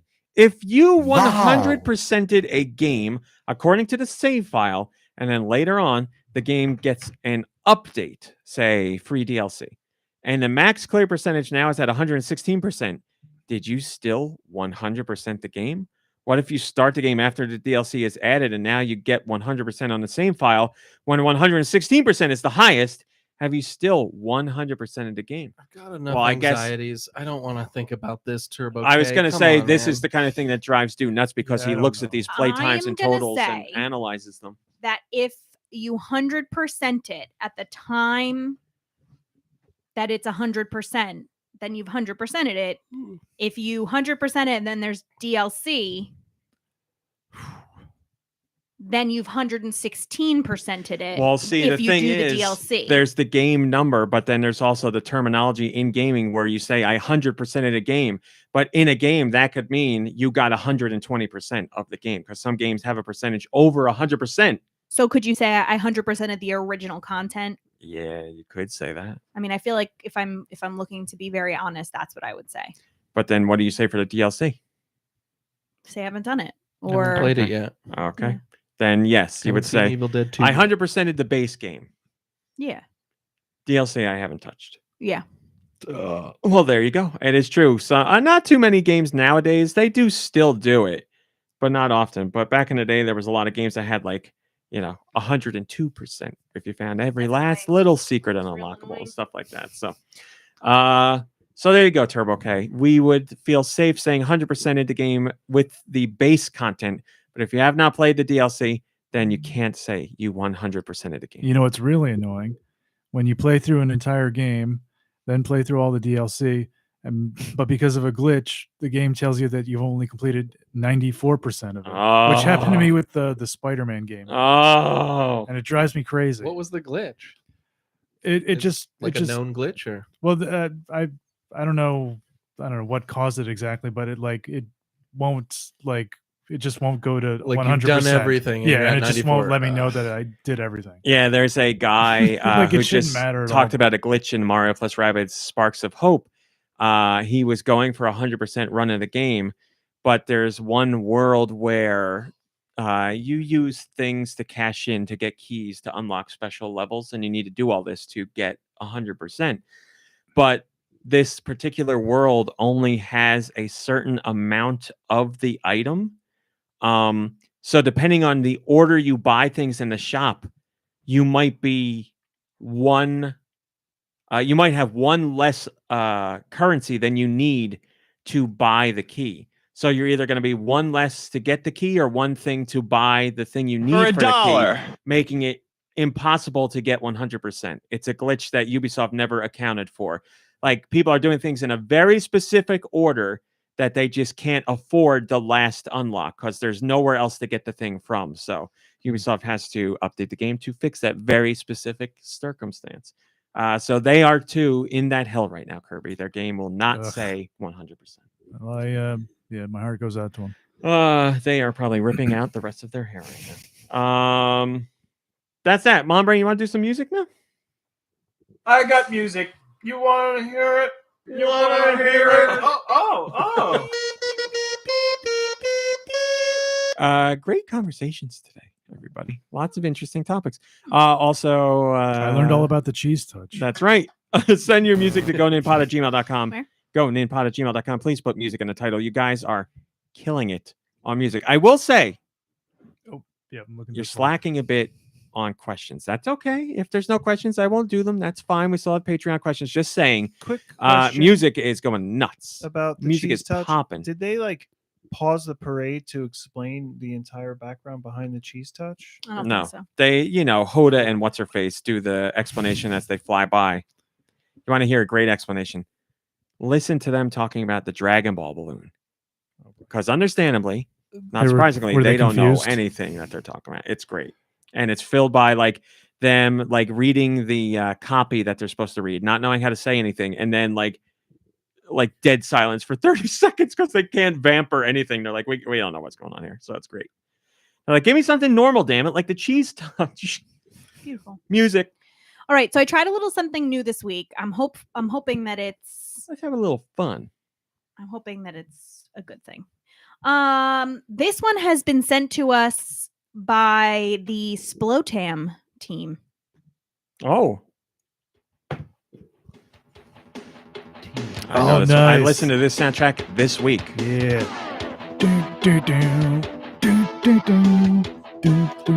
Well, Kirby and I know. Do you guys have any guesses? It sounds familiar. What if I give you the names of the three main characters? Well, three of the main characters. Battletoads, That's right. Rash, and Ray. It's Pimple and Ray. You got you do every time you talk about it, you do it that way. You say Rash. Rash and Ray. Rash and Ray. And Yeah. Rash is the Ray. Yes. You So got it. yeah. So Ray, Rash, and another Ray. The game stars Pimple, Zitz, and Ray, and Bimmy and Jimmy. The Splotam Battletoads story. and Double Dragon, or is that just Battletoads and Battle Maniacs? It's Battletoads Double Dragon, Yeah, the ultimate team. The Splotam story in a special soundboard. In Webisode 634, the crew is discussing how it feels to be older and out of touch with trendy social apps. RMC attempted to come up with some names of fictitious social media apps, but R-Type eventually coined Splotam, and the rest of the crew added to the idea throughout the episode. RMC mentioned that they should create the app. I have selected a few audio clips below. Splotam. You didn't check your Splotams yet? Like 8 Splotam. Can you send him a direct Splotam on the side? We gotta start a Splotam app. It's got some annoying guy saying it every time, like Splotam. No matter how you have your phone set, if it's like you have it on silence, The or like push messages ever. do not disturb or anything, it overrides. Or if it. you're Hey, bro, we want to make sure you get your Splotam. You'll never miss a Splotam with Splotam. And there you go. Oh, that's great. I forgot. All I about forget this. if we said what the app actually did. Who cares? It doesn't matter. I don't Just know if we got that far, but check your Splotam. Definitely check your Splotam. I mean, that was like 4 years ago, right? In the 600s. 600s, yeah. It's ridiculous. We were gold back then, and we're gold now, baby. Okay. Do Gold? you want me to send you that? Old. Gold. Oh. We were coming up with gold back then. Oh, okay. I thought it was you were talking about it because you were Now old you and out of sound old. touch. And- Old then or old now? This one comes from Mikey. This one comes from Mikey 3319. Okay, this is a Game Boy or Game Boy Color. Game Boy Color. That little thing is familiar. That tidbit, what is that? Is it a franchise Yes. outside of the game world? Yes. Thanks for clarifying. So it was something else, and then it was a video game. Yeah. Okay, make it sure. Dirty Dancing. No. DuckTales. No. Mickey Mouse. Yes. Mickey, is that hello? Is that the answer? I'm sorry. I got a very. Everything's fine. What? You said Mickey Mouse. It is Mickey. So there's more to it than that. Mickey Yes. Speedway. Yes. It's Oh, Mickey somebody Speedway. did it. What a nice person. Thank It you. was Mikey 331. Redemption. Thoughtful fan. This one comes from Alien Boy VA. I know. Oh, this is turn it up. This is Fall Guys. It is Fall Guys. It's got that sound to it.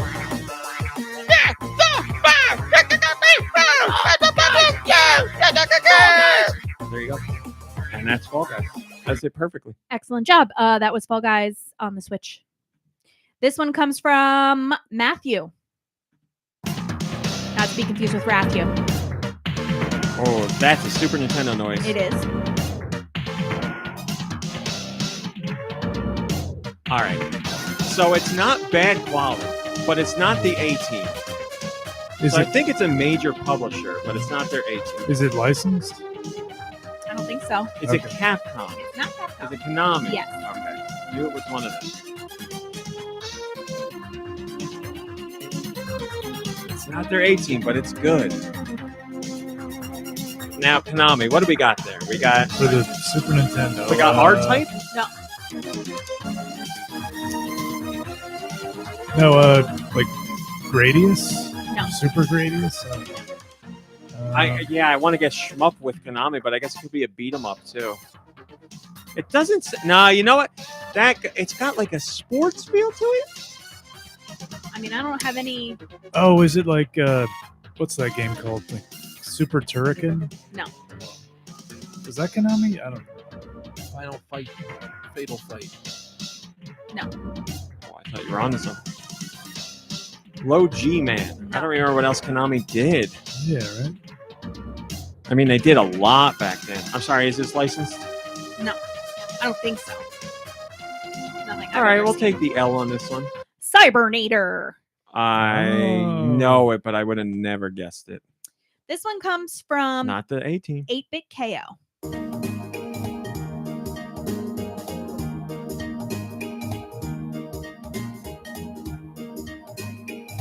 It's got a feeling like I would know it right away if I played it, but maybe I'm wrong. I think you played it. Oh, dear. It's first party? It sure is. Yeah, okay. Is this a sports game? No. Okay. Okay, Pokemon, we'll just get it out of the way. Pikmin 3? No. This is a Mario game. It is Mario. Yeah. And it's not sport. It's at a party. Yes. Yeah. Mario Party. Oh, that's correct. I stopped Great right job. there on purpose. A lot of anxiety there. This one comes from Spaniel 53. This is familiar. Yeah, this is familiar. Is this Switch? It is. Death's Door. No. Do you know if I played this? I don't know if you played this. Why is this familiar? How about DMF 3. No. First party? No, doesn't No. sound like it. Is it Square Enix? I don't know. Xenoblade Chronicles. No. That sound really makes me. That note progression really screams Square Enix, but I could be wrong.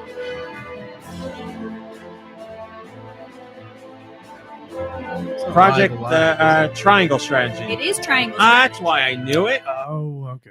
Square Enix, baby. Great job. This one comes from Ask Me. Technically published first party. All right, this is the last one. I see what you're doing there's here. one after it. No, this is the last one. I can't. You'll ruin my vibe. Don't ruin her vibe. My Ronnie. new process. All right. This. What's this? You. Really? This screams Sega things. It is Sega. It's like Space Channel, whatever that game is. Sega on the GameCube. This should be easy enough. What do we got? We got Billy Hatcher. Crazy Taxi. Not. What Jet else? Ryan Radio. Jet Ryan. Oh, we got Sonic. I'll just throw Yeah. Sonic out. Okay. What do we got on GameCube? Sonic Heroes. Sonic Heroes, no. Sonic Adventure 2. Yes. There you go. What is that in Sonic Adventure 2? That's a sweet jam. It just says Dry Lagoon. Yeah, that I Well, could not Lagoon's all pick a dry. song that It's on screams the more outside. Sega than that one. The last song this week comes from Just I. Man, we did so well. I don't want to end on a loss. This has to be Final RPG. Fantasy 7. It is Final Fantasy, but it's not 7. It's got to be higher than that. Oh, lower, says Hungry. Well, that makes it easy enough.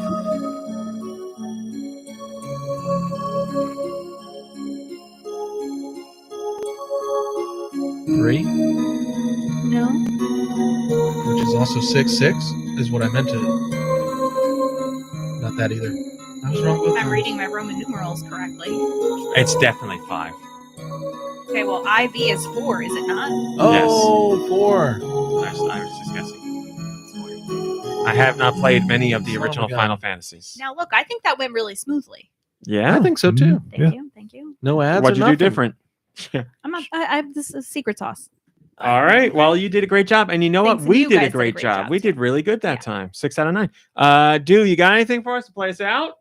To end the show? You know I do. We'll do it live, folks. Fart it. Ladies and gentlemen. Deux Views. It's never news. Rumor of the week. Starring Deux Michaels. So a lot of things have been going on with Microsoft and Sony battling it out over Call of Duty rights and who's right and who's wrong. Well, guess what?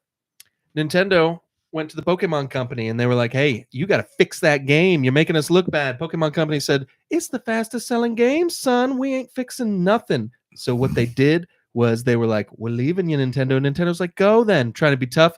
They didn't really mean it because they didn't really think they were going to go. But now Sony is buying the Pokemon Company so that they can have Pokemon exclusive because they don't have any exclusives. I don't know if you knew that. Sony doesn't have much.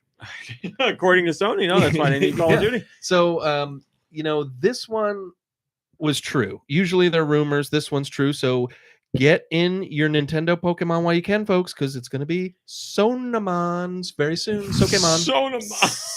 So is Nintendo selling their stake in the company too then, or are they going to still make money off them? They're losing out altogether. There was a clause in the contract that says here that if if Pokemon Company has the best-selling game but also the worst running game, that Nintendo loses out if they want to go to Sony. It's a weird clause. I think my favorite part about that clause was you actually scrolling on your phone like to I look was for it. like I was reading something. No, you were. I mean, you were, but yes. Yep, it's all written right It's here. all here. It's all Yep, black and white. It's all here. What I've started to do as of last week is instead of deleting the rumor of the week sentence that I make, I'm just like dating it and I'm gonna write a new one above. So like over the years, I'm gonna be So able it to could be a scroll published work. through and like see how ridiculous they've all been. And then we'll make a coffee table book. But this one's true. This one is true, and it's a rumor that I'm not deleting the rumors as well. That's also a rumor. All right, everybody. That was a fun one. I enjoyed that one greatly. Lots of stupid conversations, lots of serious, interesting. We had a great time. I hope you had a great time. Thanks for watching us live if you are here live, and thanks for listening if you're one of those people. Thanks for watching. Thanks for listening. We'll see you next week. Goodbye, everybody. Goodbye. Goodbye. We got after show for a couple minutes. Who's got some? Give me some. Nicky Hill, go. Wuzzle wuzzle. How do the people feel about Wuzzle Wuzzle? Yeah, let's talk about soccer. The world's popular with The World Cup. the world loves soccer. Germany's out. I heard that was a big surprise. Oh, okay. I haven't been keeping up with that. I saw the. I mean, I wouldn't be anyway because I'm not. I enjoy watching soccer, but but yeah, I don't keep up with it like I should. But after seeing like John Oliver go into in depth about like the corruption, I was like, you know what? I'm not really gonna watch it anyway. But now I'm definitely You not got, gonna like you seek know, it out. I'm glad you brought that up because I gotta say, I was a little upset that John Oliver was going to watch it. Yeah, I was very surprised that he said he was going to watch it I anyway. applaud him in saying that he is going to watch and he knows that's bad. I applaud him for being upfront. But I do have to say, seeing a whole episode on that and he's still going to support. Because listen, Yeah. That seems I like love off-brand for him. WWE. I love WWE. We do not watch the Crown Jewel event. Do I want to know what's going on? Yes. Would I like to see it? Yes. But I don't like their relationship with that. I don't like what goes on there. So I don't watch that. Do you read What up goes on on there? what? Do you read up on what you missed when you do that, or do you just go No, into the I mean, next I'll get episode and it. tells Raw you will kinda? cover, Raw and SmackDown will cover most of it, or at least I can glean what's going on. I don't go to read a recap. I go to wrestling news sites and I'll go to the wrestling subreddit and I'll see stuff. Like stuff will pop up. But like I heard Braun Strowman and Omos had like a fantastic match, but I won't watch clips of it. I'm not going to look into it. Like he can still watch soccer. I know the World Cup is only one time a year. I get that, and it's every 4 years or whatever. But Well, for a fan of soccer, the World Cup is like that's the thing. Yeah. It's not like the World Series of baseball. It's like global. It's like the Yeah. biggest thing in the world. But yeah, I agree with you where I mean, I don't have any skin in the game, but like I agree with you where it's weird to see him do that. Like I feel like if it was anything else, he would have just cursed at it, said it was wrong and done his own thing. I mean, the stuff he said about the royal family is I mean, it is what it is, but like it's like holy cow, this guy can say all this stuff Yeah. and stick to his guns, and he'd probably spit on the queen's coffin if he was there. Yeah. But like he's gonna watch the World Cup. All right. And here's the other thing. I'm not trying to knock sports. I'm not a sports guy. I don't watch sports. People who like sports, that's fine. But like it's a game. Like it's a game. You can't just not watch a game. Like it's just a game, it's just a game. It's just a game. But you know what I mean? Like it's a game. It's a game. Like you can't just refrain from watching a game. Well, I mean, think about how serious the match they've on the taken. pitch. First of all, we've seen them take all these games, but this game in particular serious for a long, long time to the point where people get hurt and killed for liking a certain team. But like here, it's like they're shipping in slaves from across the world to like come people are build these literally things. dying. Yeah, And like they're like, oh, we can't have a football game where it's really hot here for 90 minutes. These players are going to be like really in pain. And then it's like, how many people died working in like building this stadium for you? It's crazy. And like the way they lied about everything. First of all, like the way they chose it was clearly a backhanded money deal, how they got chosen. And then on top of that, just like how it's like they lied about like how the people died. It's like, oh, they had heart attacks. It's like, were the heart attacks based on being really hot and thirsty? And like, did anything that they were involved with relate to that while they were working on these stadiums? Eileen Tom has it exactly right. He's a soccer fan. I guess he says, I can skip watching and look at the results later. That's fine. Totally fine. Don't watch the game. Read what happened and let's get the score. That perfect. Totally fine. The happy medium. You love soccer. You want to see. I know it sucks not being able to watch it. You can watch it when it goes to other host countries that aren't as horrible. Read the scores. It's tough, great. man. It would be like you. I mean, it doesn't even equate, I don't think, but it'd be like you trying to give up WrestleMania. Like I'm trying to think of a bigger but that's the thing, like because I think the World Cup is even bigger than that because WrestleMania is one night. This is like WrestleMania is 2 nights, baby. Okay, it's 2 nights, but like you're not following your wrestler through like a tournament of a worldwide tournament of craziness. Listen, I don't care how like wrestling is a great one for me because I love wrestling. If it was WrestleMania, I don't care what event it is, I would not watch it. It doesn't matter. Like I would not watch it. Like like I said, Crown Jewel is Crown Jewel is one of their biggest of the year, like without a doubt. And big things go down there, like celebrities are there, and Yeah, big matches happen. But why? Because it's corrupt as hell. Like that's why. Yeah, I mean, Vince made the deal, and they're getting big money for it. So I mean, it's a deal. Listen, Triple H is in charge now. I guarantee Triple H does not want to be there, but this is not a deal he made. He's got to ride out the deal. So like he's got another, I don't know, 6 years or something. So dang. That sucks. But yeah, I can not support that. I won't watch it because I don't want to support that. So yeah. Watch all the soccer you want. Listen, if you're watching a World Cup, whatever, I'm not crapping on you. I'm just saying, we're talking John Oliver here. Did a whole episode about how bad it is and how people are dying, and then he's like, "But I'm gonna watch." And he went real hard, like the way he goes hard on everything, like to the point where you're like, "Oh my god, another corrupt, horrible thing about our world." And then he was just like, "Look, I'm gonna watch it," and I was like, "Well, I appreciate the honesty, but it's kind of messed up." Sorry to end on a bummer there, guys. It was just the topic was there, and it was an interesting one. Survivor Series is tonight, wrestling fans. 8:00. War Games In first North time ever. America. In North America, yeah. I don't. Baltimore, I want to say. Baltimore. All right, everybody. Thanks for watching and listening. Play some games, rest, relax. You deserve it. Eat some more Thanksgiving leftovers because I'm sure you have a ton. If you don't celebrate Thanksgiving, then just eat a bunch of food anyway because that's what living is all about. LIVIN. We'll see. Everybody will be living it up. Thanks for watching. Thanks for listening. We'll see you next week. Goodbye, everybody. Goodbye. To play us out.